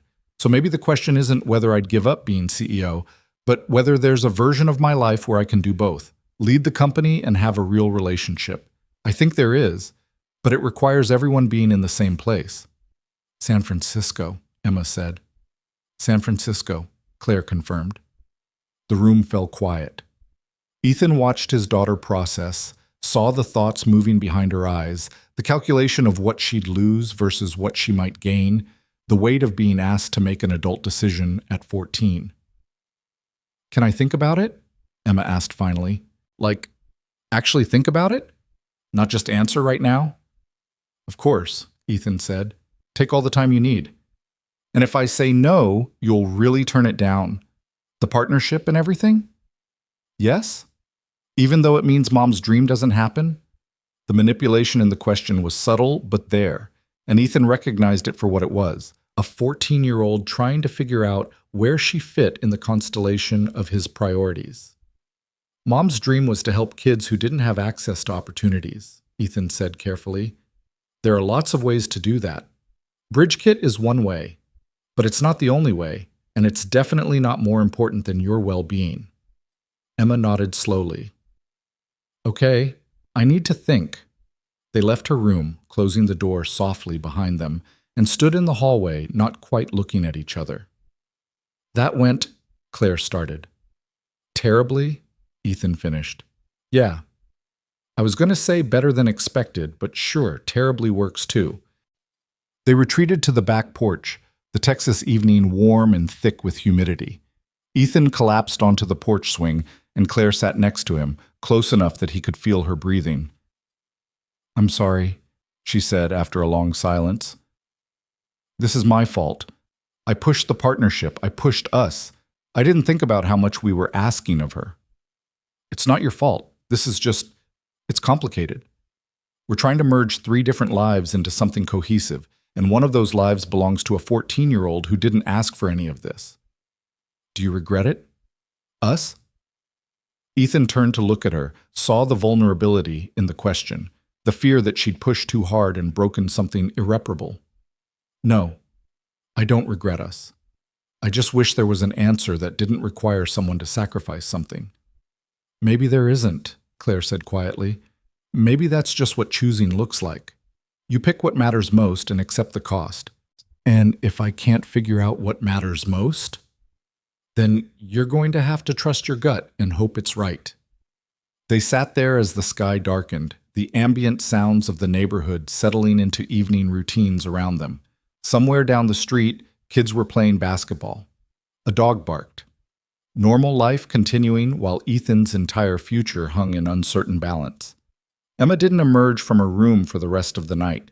Ethan checked on her once, found her asleep with her laptop still open, the essay about Claire half written on the screen. He closed the laptop gently, pulled her blanket up, and stood there watching her sleep, this person he'd made with Sarah. This beautiful, complicated human who deserved better than to be collateral damage in her father's crisis of ambition and heart. Claire was still on the porch when he came back out, scrolling through emails on her phone with the kind of mechanical focus that suggested she was avoiding thinking about anything else. "She's asleep," Ethan reported. "Good. She needs rest." Claire set her phone aside. "I should probably go back to my hotel. Or you could stay." "Ethan, guest room. I'm not suggesting, I just mean you don't have to leave unless you want to." Claire considered this. "The guest room? Has clean sheets and everything. Wow, fancy." The attempt at humor fell flat, but they were both trying. That had to count for something. Claire stayed. They sat up talking until nearly 2 a.m., not about the decision or the partnership, but about everything else. Childhood memories, college stories, the embarrassing phases they'd both gone through and survived. It felt like those early conversations in San Francisco, before everything got complicated, when they were just two people discovering they liked talking to each other. "I love you," Ethan said, somewhere around 1:30, the words surprising both of them. Claire froze mid-sentence. "What?" "I love you. I should have said it before. I've been thinking it for weeks, but I was waiting for the right moment, and then everything got messy with the partnership and the move, and I realized there's never going to be a right moment. So I'm just saying it. I love you." Claire's eyes were bright in the dim light of the porch. "You love me." "I do." Which makes this whole thing both easier and harder. Easier because I know what I want. Harder because what I want involves asking my daughter to upend her life. "I love you too," Claire said, and her voice cracked slightly on the words. "I didn't think I would. I thought I was too old, too set in my ways, too married to my work. But you," she reached for his hand, "you made me remember what it feels like to want something more than success. To want connection and mess and someone to call at 2 a.m. just because. Do you call me at 2 a.m.? I want to. I restrain myself because I'm trying to be respectful of time zones." "Call me at 2 a.m., Ethan said. "Call me whenever. I want the mess and the connection and all of it." They kissed there on the porch swing, the night warm around them, and for a moment the future didn't feel impossible, just uncertain, which was different. Saturday morning arrived with the kind of brightness that felt aggressive. Ethan woke up on the couch. He'd fallen asleep there at some point, Claire having retreated to the guest room around 3, to find Emma sitting in the armchair across from him, watching him with an unreadable expression. "Morning," he said groggily. "I've been thinking," Emma said without preamble, "about the move." Ethan sat up, fully awake now. "Okay. I made a pros and cons list. Want to hear it?" "Please." Emma pulled out her phone, scrolled to her notes app. "Cons. Leaving my friends, leaving my school, leaving Aunt Julie, starting over in a place where I don't know anyone, having to make new friends, which is the worst, leaving my soccer team right when I finally made varsity." She paused. "Pros. Better schools in San Francisco, probably. Proximity to the ocean for marine biology. Dad would be less stressed. Bridge kit would actually work. Mom's dream would happen. And," she looked up at him, "you'd be happy. Actually happy. Not just functioning happy." Ethan's throat closed up. I'm not done. There's also the Claire factor. She's pretty great. And I've been reading about her company, and she's doing actual important things. If you're going to date someone, at least it's someone who's changing the world or whatever. Emma set down her phone. So here's what I think. I think we should move. You do? Yeah, but I have conditions. Name them. 1. I get to visit Aunt Julie at least once every 2 months. You pay for the flights? Done. 2. If I'm miserable after 6 months, we reevaluate. No give it time or you'll adjust speeches. Actual reevaluation. Fair. Agreed. 3. You and Claire have to do this for real. Not like date for 6 months and then break up and leave me stranded in California. If we're moving, you're all in. Ethan looked toward the guest room where Claire was presumably still asleep. I can't promise relationships, Em. Nobody can promise that. Then promise you'll try. Promise you'll actually work at it instead of just hoping it works out. I promise. Emma nodded, satisfied.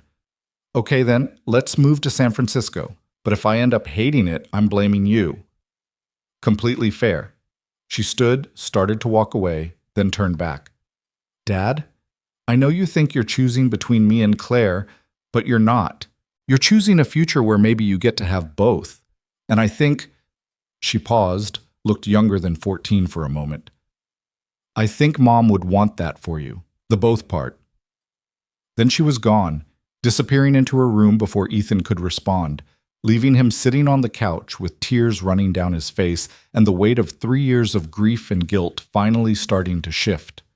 Claire emerged from the guest room 20 minutes later to find Ethan making pancakes with the kind of manic energy that suggested something significant had happened.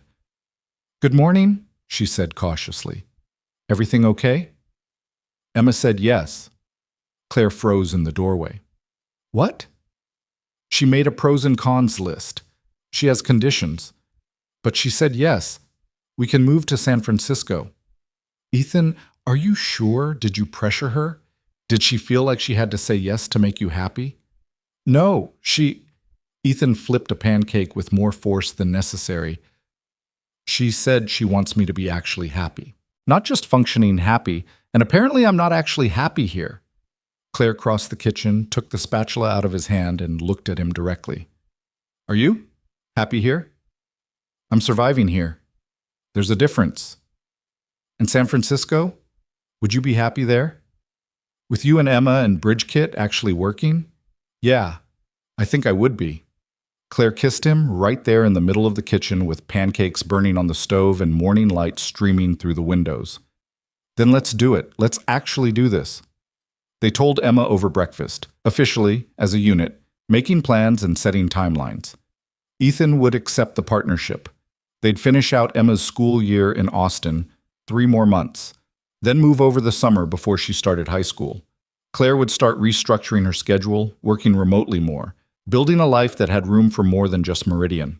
They'd find a place big enough for all of them, somewhere with good schools and proximity to the water, and space for Emma to be a teenager, and Ethan to work, and Claire to exist as something more than a CEO. This is insane, Emma said at one point, syrup dripping off her fork. 3 months ago, you were at a conference being sad. Now we're moving to California. Life comes at you fast, Ethan agreed. That's what Mom used to say. I know. I think she'd be okay with this. Emma considered this, then nodded. Yeah, she probably would. She always said you needed to stop playing it safe. The rest of the weekend unfolded in logistics and emotion. Claire extended her stay by 2 days, helping them start the planning process. They looked at schools online, researched neighborhoods, made spreadsheets of timeline and costs, and all the practical elements of upending 3 lives and reassembling them 2,000 miles away. Sunday night, lying in bed, unable to sleep, Ethan called his sister Julie. Hey, she answered, sounding surprised. It's late. Everything okay? We're moving to San Francisco. Silence. Then, I'm sorry, what? The Meridian partnership came through. Emma agreed. We're moving in 3 months. Ethan, that's huge. How do you feel about it? Terrified. Excited. Guilty. Hopeful. All of it simultaneously. And Emma's really okay with this? She made a pros and cons list. She has conditions, But yeah, she's okay with it. Julie was quiet for a moment. This is about Claire, isn't it? Not just the business. It's about both. But yeah, Claire's a big part of it. Do you love her? Yeah, I do. Then good. Move. Be happy. Emma will adjust. Kids are more resilient than we give them credit for. Julie paused. And Ethan? Sarah would be proud of you for building something meaningful, for letting yourself love someone again, for choosing forward instead of staying stuck. You think? I know. She told me once, after one of your fights about you working too much, that she wished you'd let yourself want things, not just provide things, but actually want them.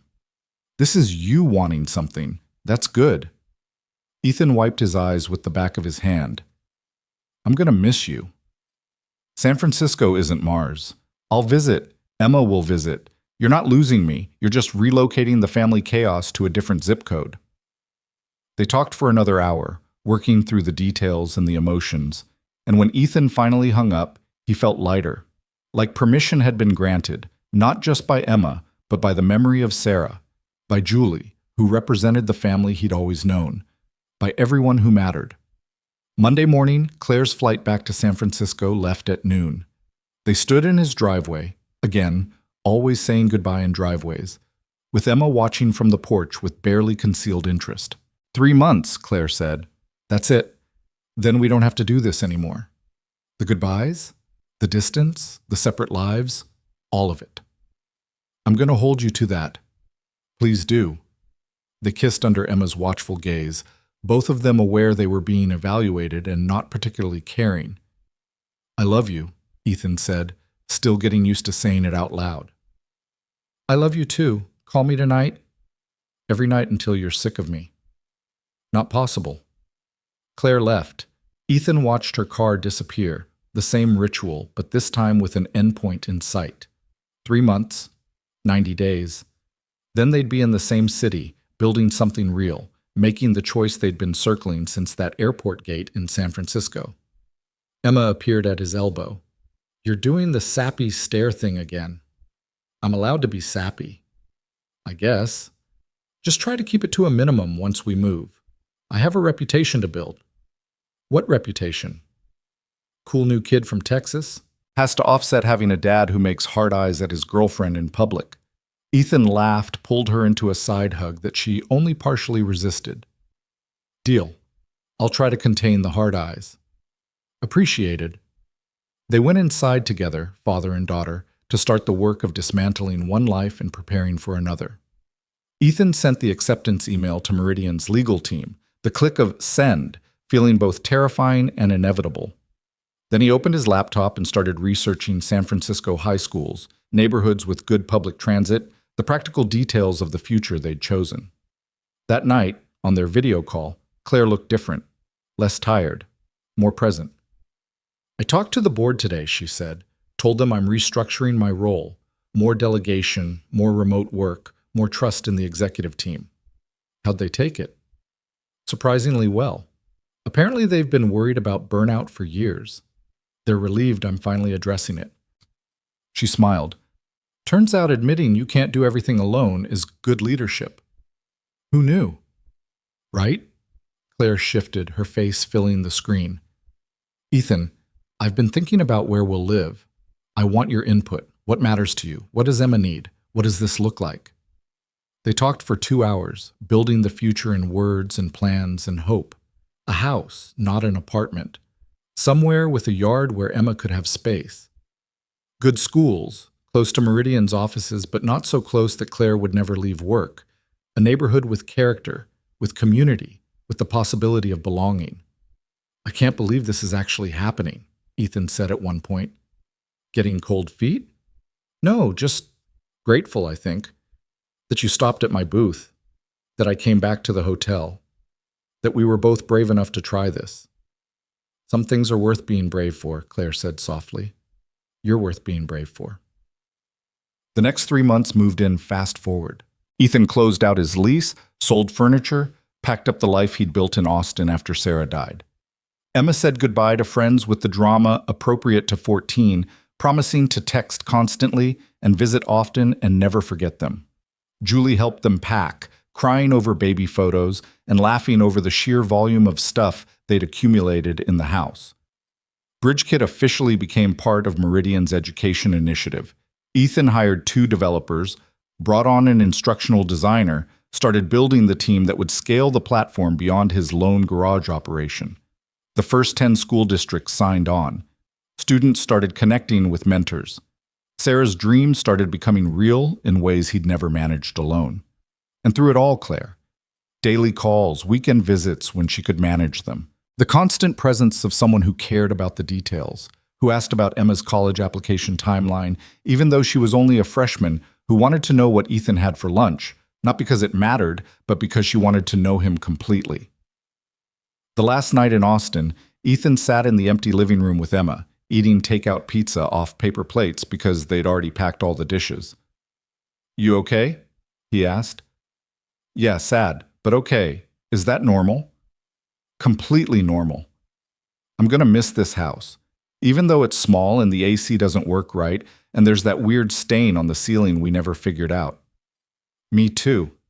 This is where we figured out how to be a family without Mom." Emma leaned against his shoulder.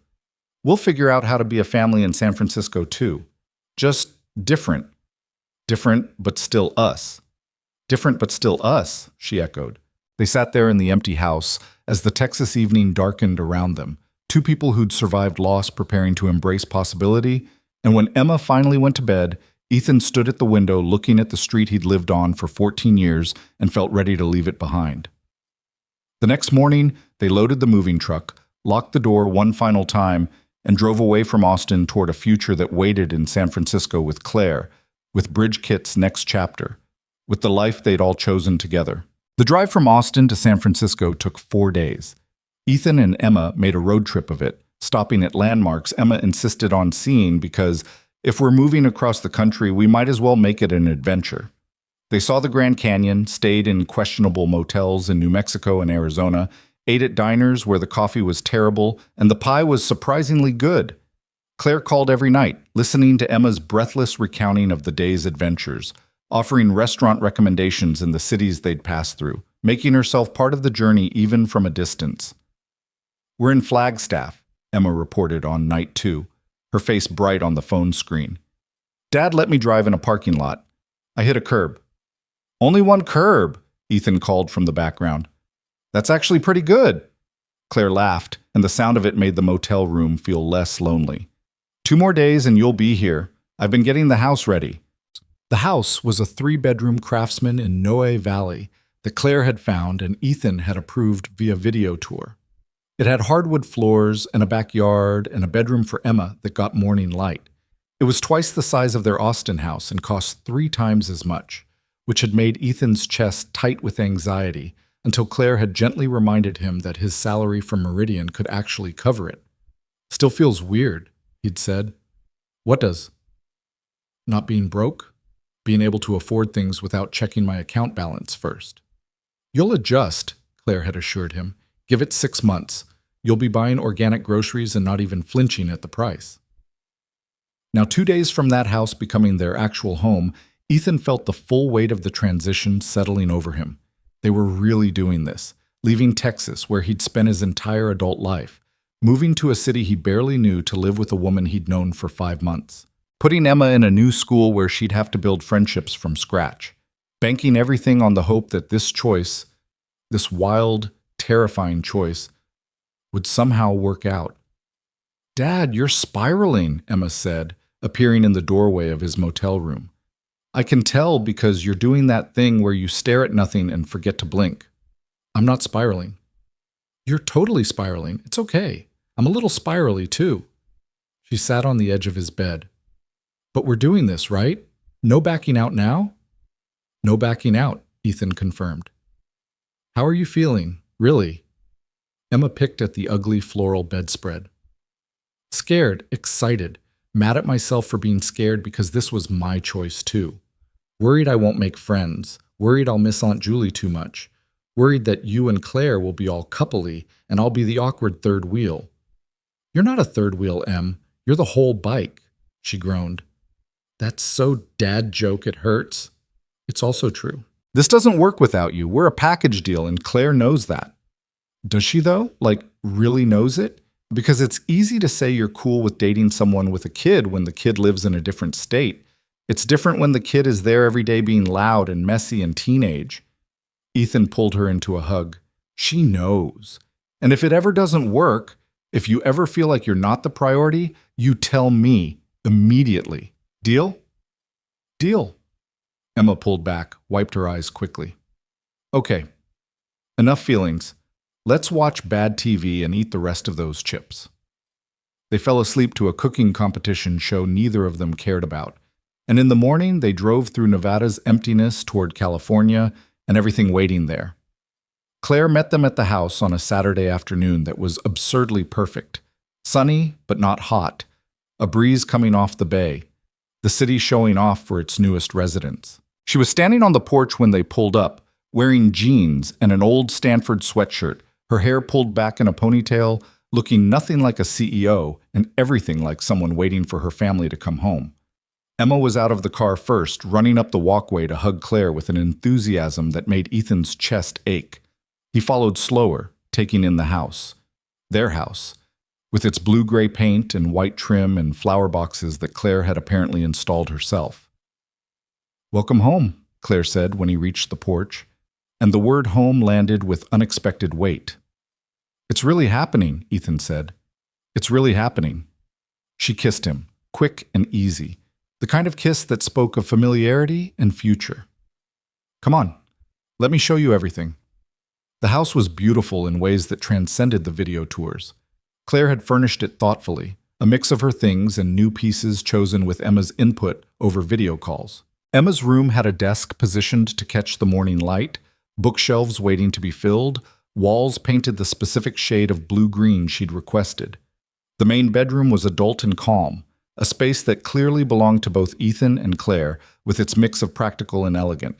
The third bedroom had been converted into Ethan's office, complete with standing desk and the kind of ergonomic chair he'd never been able to justify buying himself. "Claire, this is too much," Ethan said, taking it all in. "It's exactly enough.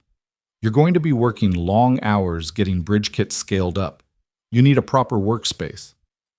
"I meant all of it. The furniture, the setup, the thought that went into every room."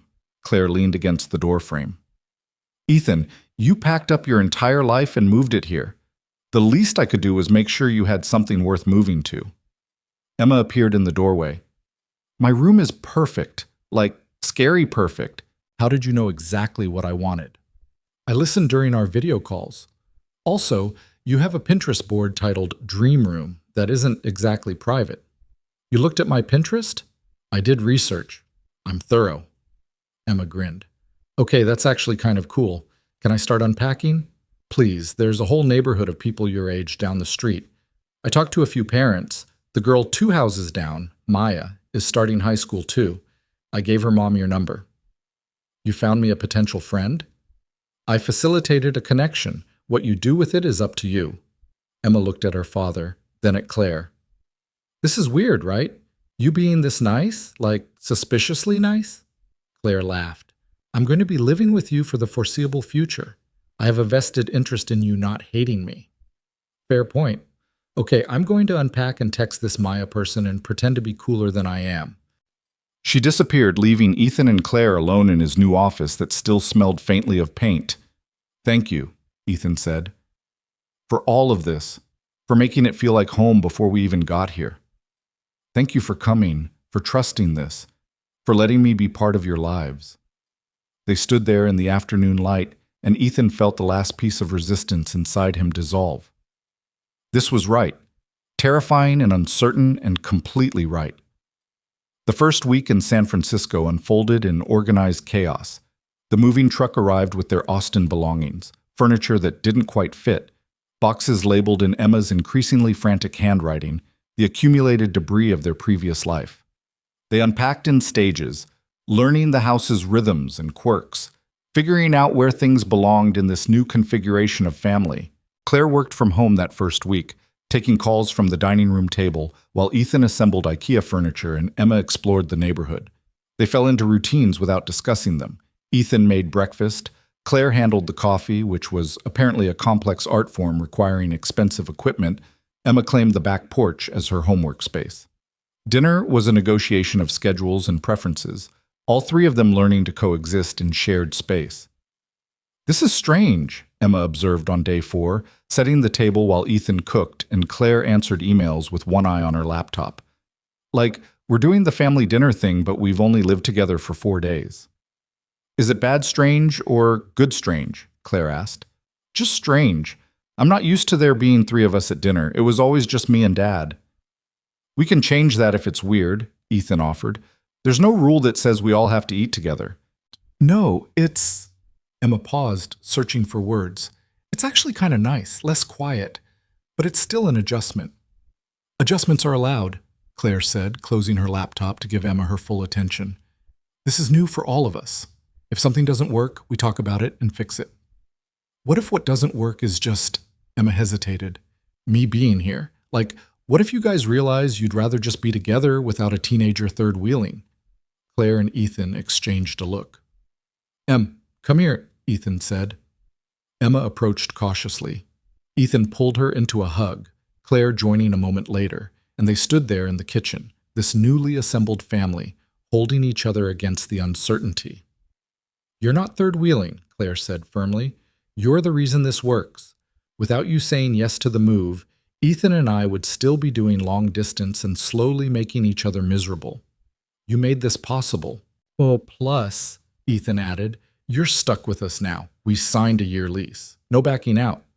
Emma laughed wetly against his shoulder. "A whole year, huh? At least. Possibly longer if we don't drive each other crazy first." They ate dinner as a unit. Pasta with too much garlic because Ethan had lost track while measuring, salad that Claire had picked up from the fancy grocery store that made Emma's eyes widen at the prices, bread from the bakery down the street. Conversation flowed in fits and starts, all of them learning each other's rhythms, the shapes of their days, the small details that made up a life. After dinner, Emma retreated to her room to video call her Austin friends. Ethan and Claire cleaned up together, moving around the kitchen in a dance that was starting to feel familiar. "She's struggling," Claire said quietly, loading the dishwasher. "I know. It's a lot of change very fast." "Should we be doing more? Getting her into activities, facilitating more friend connections?" "Maybe. Or maybe we just let her adjust at her own pace." Ethan handed her a plate. "She's resilient. She'll figure it out." "I hope so. I feel responsible. Like I pushed for this move and now she's paying the price." Ethan stopped washing, turned to face her. "Claire, Emma chose this. Yes, we gave her the option, but she made the choice. And even if she's struggling now, that doesn't mean it was the wrong choice." "How do you know?" "I don't. But I'm choosing to trust that we're doing the best we can with imperfect information. That's all parenting is, making your best guess and hoping you don't screw up too badly." Claire leaned against the counter. "I'm terrified of screwing this up, of being the reason your relationship with Emma gets damaged, of pushing too hard or not enough, or just being the wrong fit for this family." "You're not the wrong fit." "How do you know? We've only lived together for 4 days." "I know because Emma's Pinterest board has a section titled Claire's Style, where she's apparently been collecting interior design ideas she thinks you'd like. I know because she spent an hour yesterday telling me about the essay she wrote about you and how her English teacher called it remarkably insightful. I know because when she talks about our life here, she says we, not me and Dad." Claire's eyes went bright. "She has a Pinterest board about my style?" "Complete with color palettes and furniture suggestions." "That's..." Claire's voice cracked slightly. "That's really sweet." Ethan pulled her close, and they stood there in their kitchen, in their house, with Emma's music drifting down from upstairs, and it felt like the future they'd been building in words and hope was finally becoming solid and real. Emma's first day at her new high school arrived with the kind of anxiety that permeated the entire house. She changed outfits 4 times, rejected 3 different breakfast options, and was nearly silent during the drive there. Claire had offered to come, moral support, or just someone who can pretend to be intimidating to potential bullies, but Emma had vetoed it. "Just you, Dad," she'd said. "No offense, Claire, but showing up with a CEO on my first day feels like overkill. None taken. I'll be intimidating from a distance. Ethan walked Emma to the front entrance of the school, acutely aware of the other parents doing the same thing, the clusters of students who already knew each other, the social hierarchies that Emma would have to navigate alone. "You've got this," he said at the doors. "What if I don't? What if I eat lunch alone for the entire year and become that weird kid from Texas who has no friends? Then you eat lunch alone for a year and survive it. But I don't think that's going to happen. You're smart and funny and weird in the best possible way. People are going to want to be your friend." "You have to say that. You're my dad." "I mean it anyway." Emma took a breath, squared her shoulders, and walked through the doors into the chaos of freshman year at a new school in a new city. Ethan waited until she disappeared into the crowd before walking back to his car, pulling out his phone to text Claire. "She's in. Now we wait. She'll be great. Stop worrying. Can't. It's genetic." He drove to Meridian's offices for his first official day as director of the Education Initiative. The building was glass and steel and intimidation, everything about it screaming successful tech company. Ethan's imposter syndrome kicked in the moment he badged through security, convinced someone would realize he didn't belong here, that he was just a failed startup founder pretending to know what he was doing. His office was on the 8th floor, overlooking the bay. It had a door that closed and a window and furniture that matched. His team was already assembled. The 2 developers he'd hired remotely, the instructional designer, plus 3 new additions that Meridian's HR had recruited. They looked at him expectantly, waiting for leadership. "Right," Ethan said, fighting the urge to apologize for existing. "Let's talk about what we're building and why it matters." The day unfolded in meetings and strategy sessions, and the strange dissonance of having resources after years of scraping by. There was a budget. An actual budget, with line items and approval processes, and the assumption that they'd spend money to make the platform better. There were stakeholders and timelines and corporate processes that made his head spin. Claire stopped by around 3, knocking on his open door with 2 coffees in hand. "Survival check," she said. "How's day 1? "Overwhelming. Good overwhelming, but still overwhelming." She handed him a coffee, closed the door, and sat in the chair across from his desk. "Talk to me." "I have 7 people looking to me for direction. 7 people whose paychecks depend on me knowing what I'm doing. And I'm not entirely sure I know what I'm doing." "Welcome to leadership. No one knows what they're doing. We're all just making educated guesses and hoping they work out." "That's supposed to be reassuring?" "It's supposed to be honest." Claire sipped her coffee. "You know BridgeKit better than anyone. You know what students need, what teachers need, how to make connections that matter. That's the hard part. The logistics and management, you can learn that. Or delegate it." "Delegate to who?" "Your instructional designer used to run operations for a nonprofit. She knows project management. Let her handle the workflow while you focus on the vision and the product." Claire leaned forward. "You don't have to do everything alone anymore, Ethan. That's the whole point of having a team." He let that sink in. She was right. He'd been operating in survival mode for so long, doing everything himself because there was no one else to do it, that he'd forgotten how to actually lead. "Thank you," he said, "for the coffee and the pep talk. Anytime, literally anytime. My office is 2 floors up. Use me." She stood, paused at the door. "Also, I'm supposed to tell you there's a welcome lunch for new directors at noon tomorrow. It's mandatory and boring, but there will be good catering." "Will you be there?" "Unfortunately, no. I have a board call, but you'll be fine. Just remember, you belong here. You earned this." She left, and Ethan sat in his office with the bay sparkling in the background and a team waiting for direction, and slowly let himself believe that maybe he did belong here after all. Emma's first day was less smooth. She came home quiet, picking at dinner and giving one-word answers about her day. Ethan and Claire exchanged worried looks but didn't push, giving her space to process. Later that night, Ethan knocked on her door to find her lying on her bed staring at the ceiling. "Want to talk about it?" he asked. "Not really. Want me to sit here anyway? I guess."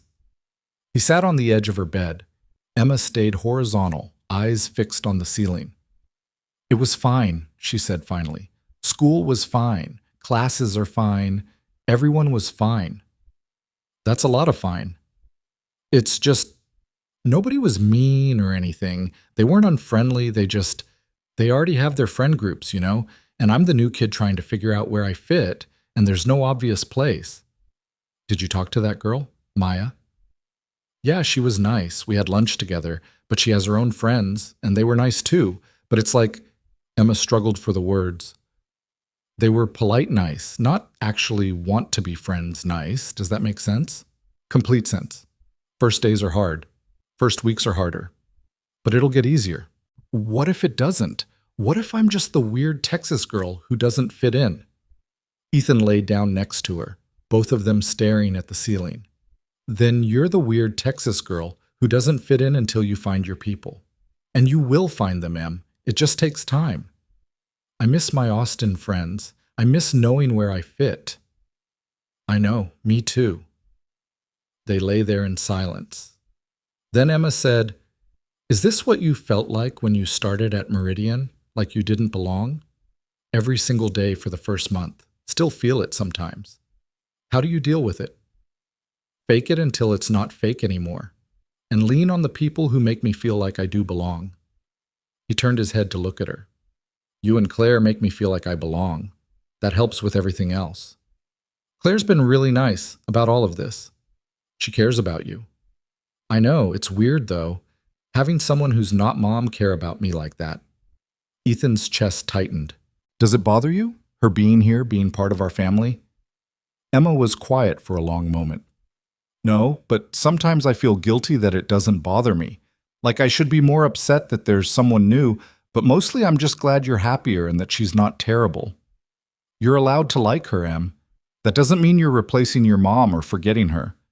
I know, but knowing it and feeling it are different. Yeah, they are. They stayed there, father and daughter, processing change in the darkness of her new room in their new city. And when Emma finally fell asleep, Ethan carefully extracted himself and went to find Claire. She was in the living room with her laptop, still working despite the late hour. She looked up when he entered, read something in his expression, and closed the computer. Emma? She asked. Struggling. First day was lonely. She's missing her friends. That's normal. I know, but I hate that I can't fix it. Claire patted the couch next to her. Ethan collapsed into the space and she pulled him close. You can't fix it because there's nothing to fix, she said. This is just what adjustment looks like. She'll make friends. She'll find her place. But it takes time, and time is the one thing we can't rush. What if we made the wrong choice? What if moving here damages her in some way we can't see yet? Then we deal with it, together. But Ethan, you can't catastrophize every hard moment into proof that the entire decision was wrong. Sometimes things are just hard because they're new, not because they're wrong. He knew she was right. That didn't make the worry disappear, but it made it more manageable.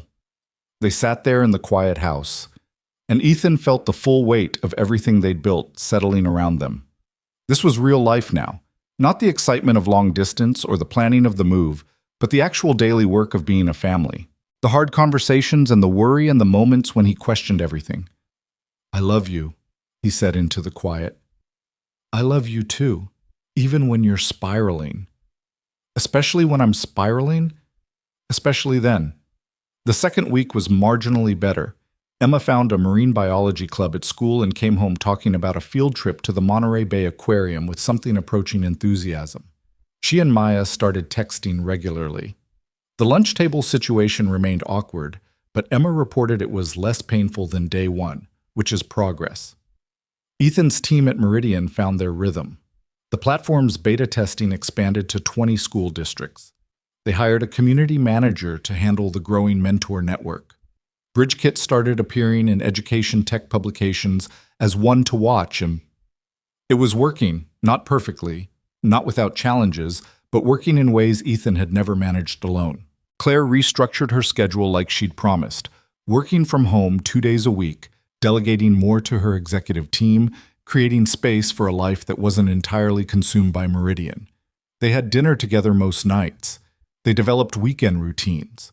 Farmers market on Saturday morning, Emma's soccer games when she made the JV team, Lazy Sundays when they didn't schedule anything and just existed together. It wasn't perfect. Emma had hard days when she missed Austin so much it ached. Ethan had moments of panic about whether they'd made the right choice. Claire struggled with letting go of control at work, with trusting that the company could run without her constant oversight. But they worked through it together, learning the vocabulary of their newly assembled family. 6 weeks in, Emma came home from school with actual excitement in her voice. "There's this girl in my biology class, Keisha," she said, talking rapidly while making herself a snack. "She's super into marine conservation, and she's captain of the debate team, and she invited me to try out for debate.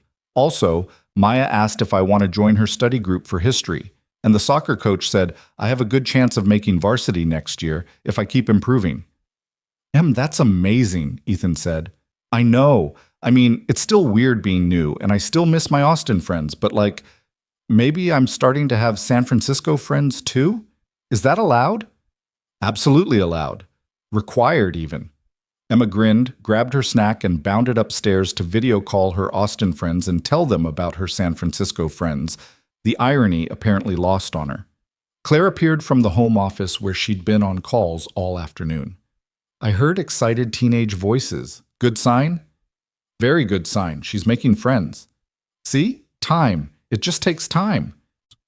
That night, after Emma was asleep and they were getting ready for bed, Claire brought up something they'd been dancing around for weeks. "I've been thinking," she said carefully, "about us, about what this is." Ethan's stomach dropped. "Okay.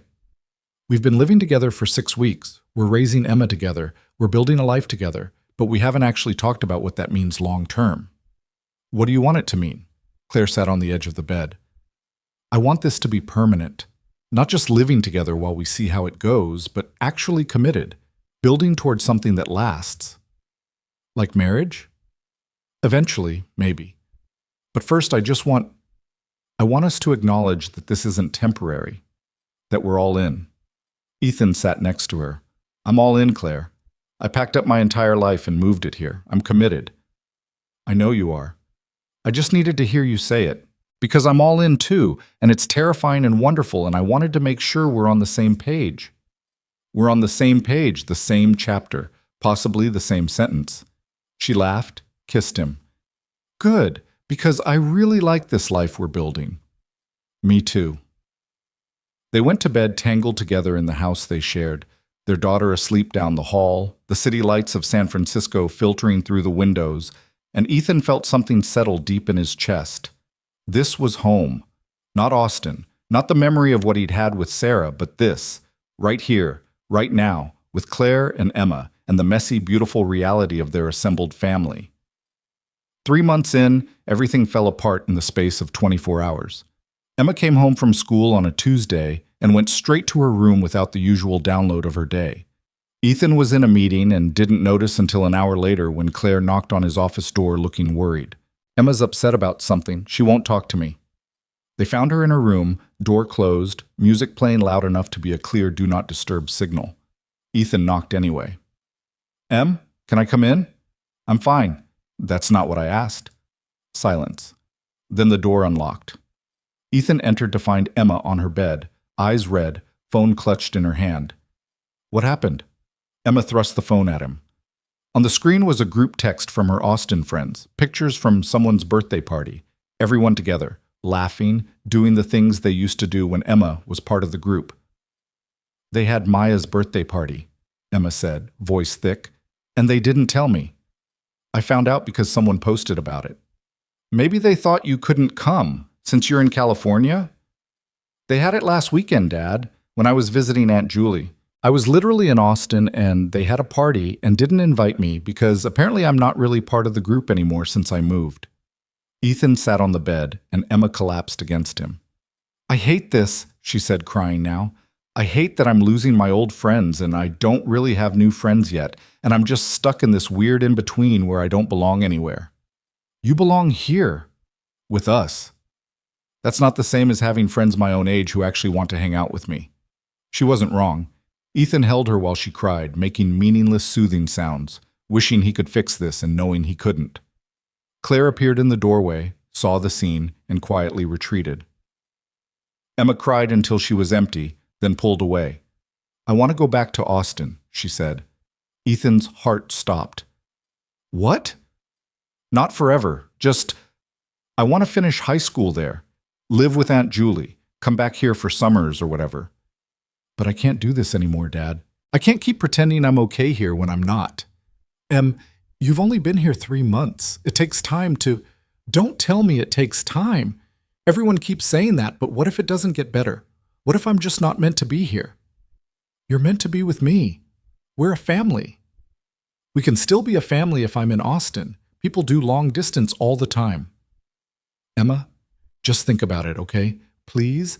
I'm not trying to punish you or make you choose between me and Claire. I need to be somewhere I feel like myself. And right now, that's not here. She turned away, conversation clearly over. Ethan left her room feeling like the ground had opened beneath him. Claire was waiting in the hallway. You heard? He asked. Enough. What are you going to do? I have no idea. They went to the living room, sat on opposite ends of the couch, the space between them suddenly feeling vast. She wants to go back to Austin, Ethan said. Live with Julie. Finish high school there. And you're considering it. She's miserable, Claire. She's trying to make it work, but she's miserable. It's been 3 months. That's not enough time to judge. Maybe not. Or maybe we forced this move on her and now she's paying the price. Claire's expression hardened slightly. We didn't force anything. She agreed to come. She made the choice. She's 14. She made the choice she thought would make me happy, not the choice that was right for her. That's not fair. You gave her the option to say no. Did I, though? Really? Or did I just present it in a way that made her feel like she had to say yes? They sat in tense silence. Then Claire said quietly, If she goes back to Austin, what happens to us? I don't know.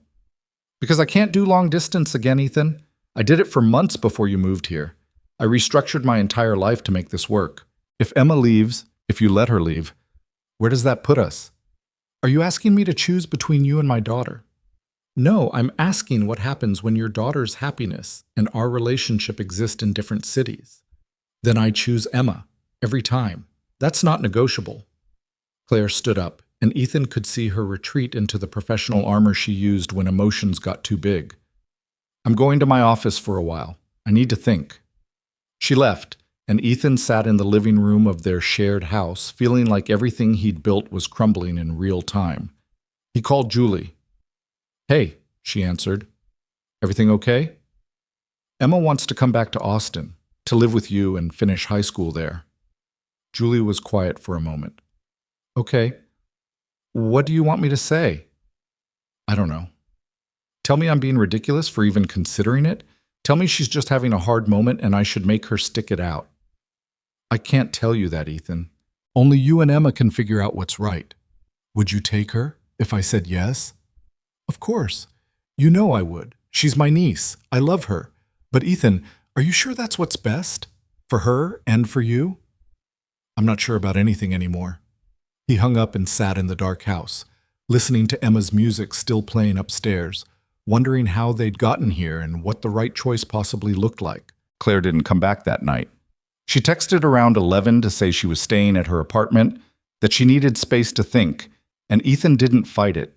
He lay in their bed alone, staring at the ceiling, trying to figure out how 3 months of building a life together had imploded in the space of a single evening.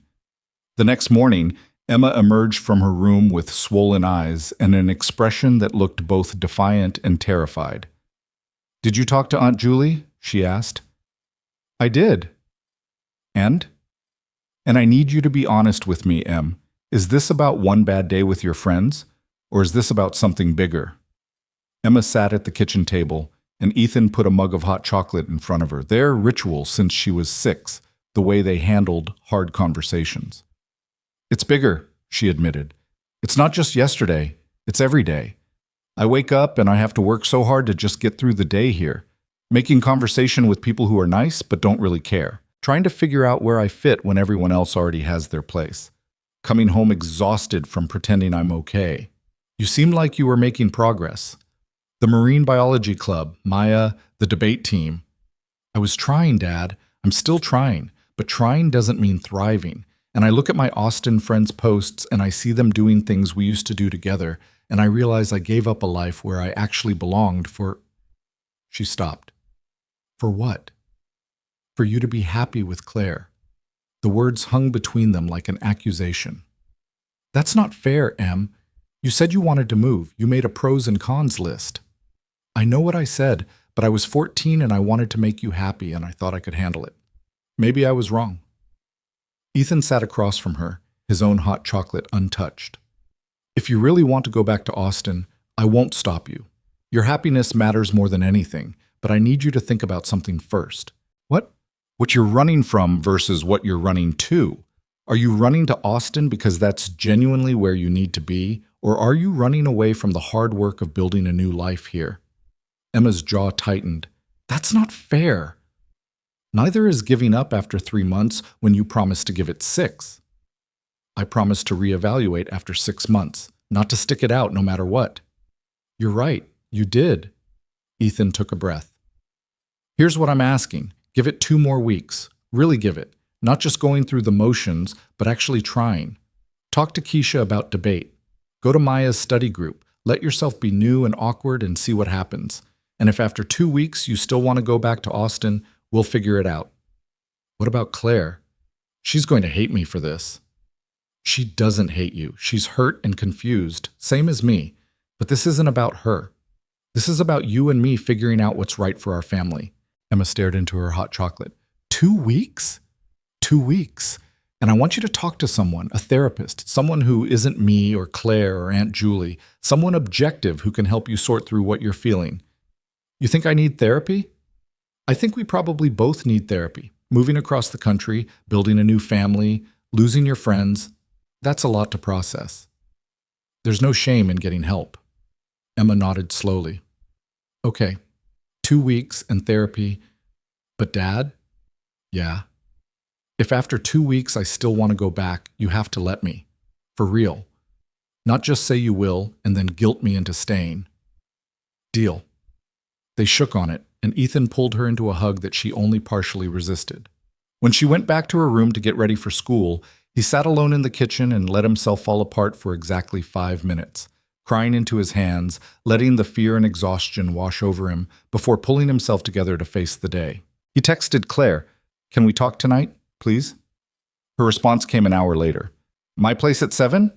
Claire's apartment still had the impersonal quality of a space that wasn't really lived in. She'd kept it even after moving most of her things to the house, and now Ethan understood why. She'd been hedging her bets, keeping an escape route available in case this whole experiment failed. She let him in without much ceremony, and they sat on opposite ends of her pristine couch like strangers.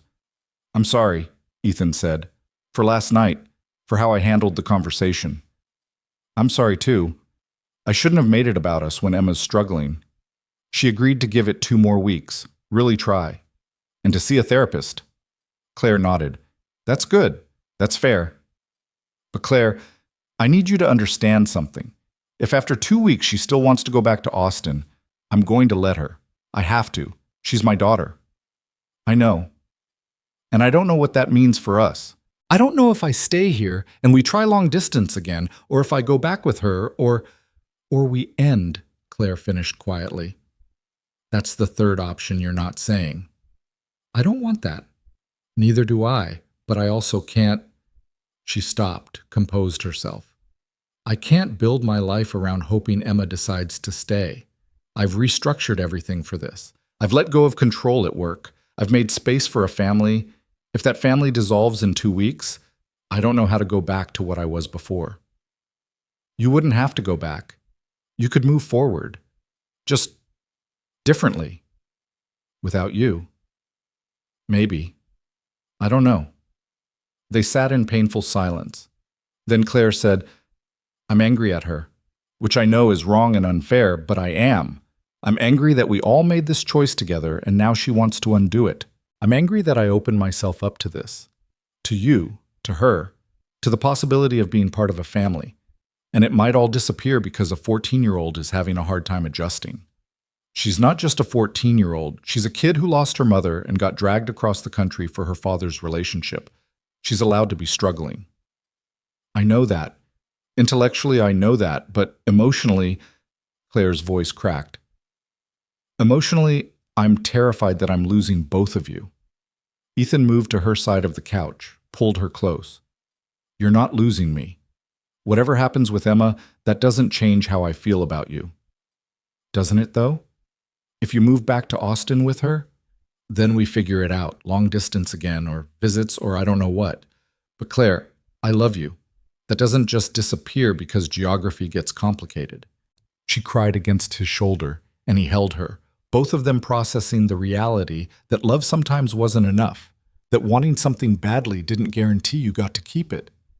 I should have seen this coming, Claire said when she'd composed herself. I should have known it was too good to be true. Me getting to have the career and the relationship and the family. People like me don't get all three. People like you? People who chose ambition over everything else for decades. You don't get to suddenly pivot in your late 40s and have the universe hand you a ready-made family. That's not how this works. You're not being punished for past choices. Then why does it feel like I am? Ethan didn't have an answer for that. They stayed in her apartment until late, talking in circles, trying to find solutions where maybe none existed. Eventually, exhausted and no closer to clarity, Ethan went back to the house. Emma was asleep. He stood in her doorway watching her breathe, this person he'd do anything for, and wondered if doing anything meant letting her go. The next 2 weeks unfolded in careful choreography. Emma went to school, came home, did her therapy sessions via video call with a therapist Julie had recommended in Austin. She joined the debate team like Keisha had suggested. She went to Maya's study group. She went through all the motions of trying while Ethan watched anxiously for signs of either breakthrough or breakdown. Claire maintained a careful distance, coming home for dinners but retreating to her office afterward, clearly protecting herself from getting more attached to a situation that might evaporate. The ease they'd found in their first weeks living together had vanished, replaced by politeness and careful boundaries. On day 9 of the 2-week trial, Emma came home from school with an expression Ethan couldn't read. "Can we talk?" she asked. His stomach dropped. "Of course." They went to the back porch, their usual spot for hard conversations. Emma sat with her knees pulled up, looking younger than 14. "I had my therapy session today," she started. "How did it go?" She asked me what I was afraid of, not about Austin or San Francisco, but in general. What scares me most? Emma picked at a loose thread on her jeans. I said losing people, losing Mom, losing my friends, losing my place in the world. And she asked if going back to Austin would actually fix that fear, or just delay dealing with it. Ethan waited, letting her work through it. The thing is, even if I go back to Austin, my friends aren't the same. They've changed. I've changed. We can't just pick up where we left off like I never left. Emma looked at him. And running back there because it's familiar doesn't mean I won't lose things. It just means I'll be losing different things. What are you saying? I'm saying I don't know what the right answer is. But I think maybe the question isn't where I should be, but who I want to be. And I can't figure that out by running away from hard things. So you want to stay? I want to try harder than I've been trying. Actually harder, not just going through the motions harder. She paused. But I need something from you and Claire. What? I need to know this is permanent, that we're not going to try this for another few months and then give up if it's still hard. I need to know we're committed to being a family, even when it's messy and complicated and nobody knows what they're doing. Ethan felt something shift in his chest. I can promise you that from my end. Claire is harder. I know, because I'm not actually her kid, and she could walk away anytime and it would make sense. She wouldn't do that. How do you know?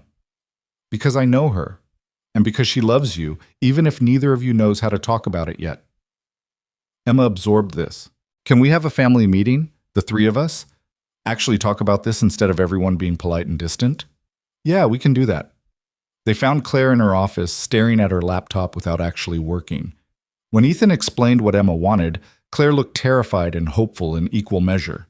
They assembled in the living room, the three of them on different pieces of furniture, the physical distance reflecting the emotional space that had opened up over the past 2 weeks. Emma spoke first. I've been making this about where I live, but I think it's actually about whether I have a family, a real family, not just people I live with. And I need to know if that's what we are. Of course we're a family, Ethan said immediately. But are we? Like, actually? Emma looked at Claire. Because you and Dad are together, but I don't know what I am to you. Am I your boyfriend's daughter that you have to deal with? Am I someone you actually want around? Her voice cracked. Am I someone you'd fight for if things got hard? Claire was silent for a long moment.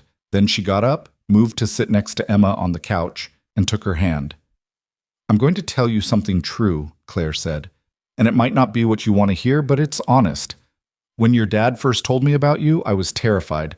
I'd never been around kids much. I didn't know how to talk to teenagers. I was convinced I'd screw it up and you'd hate me. I don't hate you, Emma said quietly. I know.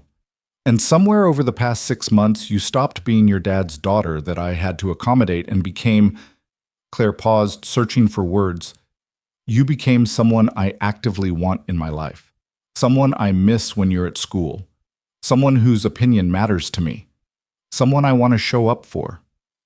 Really? Really. And these past 2 weeks, knowing you might leave has been— Claire's voice wavered. It's been awful. Not because it would inconvenience me or mess up the living situation, but because I'd miss you. I'd miss our conversations. I'd miss watching you figure out who you are. I'd miss being part of your life. Emma started crying. I'd miss you too. Which is confusing because you're not my mom, and I don't want to replace my mom, but I also kind of want you to be something. I don't know what, but something important. I'd like to be something important, Claire said, crying now too. I don't know what the right word is either, but whatever it is, yes, I want to be that. They hugged, awkward and real, and Ethan watched his daughter and this woman he loved figure out how to be something to each other that didn't have a clear label but mattered anyway. So we're staying? Emma asked, pulling back. If you want to, Claire said. Not because you have to, but because you choose to. Because this is your family and you want to be here. I want to be here. It's still hard and I still miss Austin and I'm still kind of a mess, but I want to be here. Then we're all in, Ethan said. No more hedging bets or keeping escape routes. We commit to figuring this out together. All of us, Claire added. Even when it's hard, especially when it's hard. They sat together, the three of them, and it felt like something had fundamentally shifted. Not fixed. There would still be hard days and adjustment and figuring out how to be a family, but shifted toward possibility instead of disaster. That night, after Emma had gone to bed, Claire came to Ethan in their bedroom. I'm moving the rest of my things from the apartment this weekend, she said. All in, no safety net. You sure? Terrified, but sure. She climbed into bed next to him. I want to make this work, Ethan. Not just survive it or tolerate it, but actually build something that lasts. Me too. Even when Emma's struggling, even when work is chaos, even when we're exhausted and scared and have no idea what we're doing? Especially then. They fell asleep tangled together, and in the morning, Ethan woke up to Claire already awake, watching him with an expression he couldn't quite read. What? He asked. Marry me, she said. Ethan's brain took several seconds to process. What? Marry me. I know it's early and unconventional, and we should probably date for longer, but I'm 48 years old and I know what I want. I want this. I want you. I want Emma. I want us to be a family for real, legally, all the complicated, beautiful mess of it. Claire, you can say no. I'll understand, but I needed to ask because last night, watching you and Emma and realizing we almost lost this, I don't want to waste time being careful. I want to choose this. Choose us completely. Ethan sat up, fully awake now. Are you sure? Because marriage it's big. It's permanent. It's exactly what I want. But only if you want it too. He thought about Sarah, about the marriage he'd had and lost, about whether loving someone new meant betraying that memory or honoring it by living fully again, about Emma and whether adding another layer of commitment would help her feel more secure or add more pressure. Then he thought about Claire standing in an airport terminal asking him not to leave, about her showing up in Austin to meet Emma for the first time, about the house she'd prepared before they arrived, the space she'd made in her life, the ways she'd chosen them over and over. "Yes," he said. "Yes, I'll marry you. But we tell Emma first, together. And we don't rush it. We do this right." Claire's face split into a smile that took years off her age.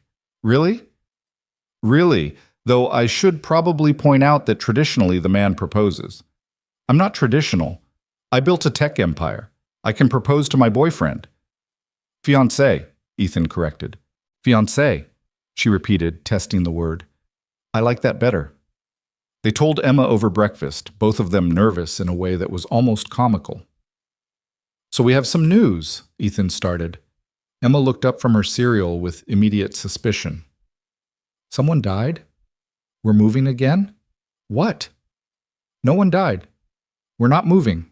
Claire asked me to marry her." Emma's spoon froze halfway to her mouth. "Seriously?" "Seriously," Claire confirmed.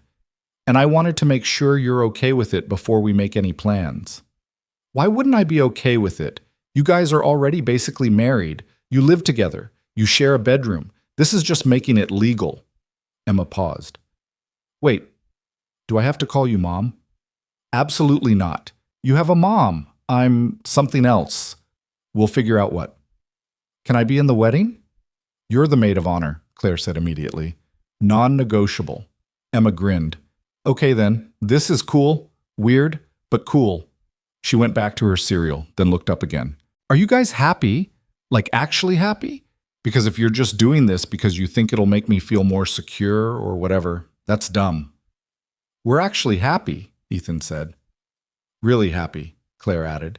"Terrifyingly happy." "Good. You deserve that." Emma stood, grabbed her backpack.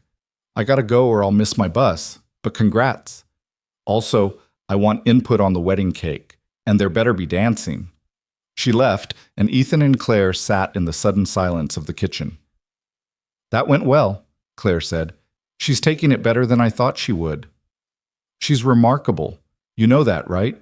You raised a remarkable human." "We're raising her. Present tense," Claire smiled. "We're raising her." The months that followed were a blur of wedding planning and work and the daily rhythm of family life. Emma joined the debate team and thrived, bringing home trophies and new friends and stories about tournaments. Bridgekit expanded to 40 school districts, won an Educational Innovation Award, started getting the kind of press that attracted more funding and partnership opportunities. Claire continued restructuring her role at Meridian, finding a balance between leadership and life that she'd never thought possible. They planned a small wedding for early summer, just close friends and family, a ceremony in the backyard of their house with Emma officiating because she'd gotten ordained online specifically for this purpose. Julie flew in from Austin with Emma's old friends, who'd reconciled with her over spring break when she'd visited, everyone realizing that friendship could survive distance if they actually tried. The night before the wedding, Ethan found Emma on the back porch staring at the stars. "Can't sleep?" he asked. "Too much thinking." He sat next to her. "About?" "Mom. About whether she'd like Claire. About whether I'm betraying her memory by being okay with this wedding." "Your mom would love Claire. They're both stubborn, brilliant women who don't take anyone's nonsense." "You think?" "I know. And Em, loving Claire, being happy that I'm marrying her, that doesn't erase your mom. We're not replacing what we had. We're building something new alongside it." Emma leaned against his shoulder. "I miss her, still, all the time." "Me too. I think we always will. But I also think she'd be proud of us, of how we survived losing her, of how we built a new life without forgetting the old one." "Yeah," Emma said quietly. "I think she would be too." The wedding was perfect in the way small, imperfect things are perfect. Emma cried through the entire ceremony while trying to read the vows she'd written. Claire's mother gave a speech that was equal parts embarrassing and touching. Ethan's toast to his new wife included a story about their first meeting that made everyone laugh. Emma's Austin friends integrated seamlessly with her San Francisco friends, proving that teenagers were more resilient than adults gave them credit for. At one point, Ethan found himself alone on the porch, now decorated with lights and flowers for the reception, watching his daughter dance with Claire's nephew, watching Claire talk with Julie, watching all the pieces of his fragmented life come together into something whole. Claire appeared next to him, still in her wedding dress, flushed from dancing. "Hiding from your own wedding?" she asked. "Just taking a moment, appreciating how we got here. A tech conference and an airport gate. A choice to stay when I should have left. A choice to try when it would have been easier to quit." "Multiple choices," Claire corrected. "Dozens of them. Every day choosing each other. Best choices I ever made." She kissed him, and someone, probably Emma, wolf whistled from inside the house. "We should go back to our guests," Claire said. Ma said, "We should, but first, thank you." "For what?" "For stopping at my booth, for asking me to stay, for making room in your life for me and Emma, for being brave enough to propose, for all of it. Thank you for coming back, for choosing possibility over safety, for letting me be part of this incredible family you've built." She took his hand. "Come on. Our daughter is probably organizing some embarrassing wedding game." "Our daughter," Ethan repeated, and the phrase felt right. Not replacing Sarah, not erasing history, but expanding the definition of family to include this brilliant woman who'd stumbled into their lives and decided to stay. They went back to the party, to the music and laughter, and the beautiful chaos of people who loved each other celebrating love. And somewhere in the middle of it all, dancing with his wife while Emma documented everything on her phone, surrounded by family both old and new, Ethan realized this was it. This was the life he'd been building toward without knowing it. Not perfect, not without complications, but real and full, and worth every difficult choice that had led here. 6 months after the wedding, Emma came home with news.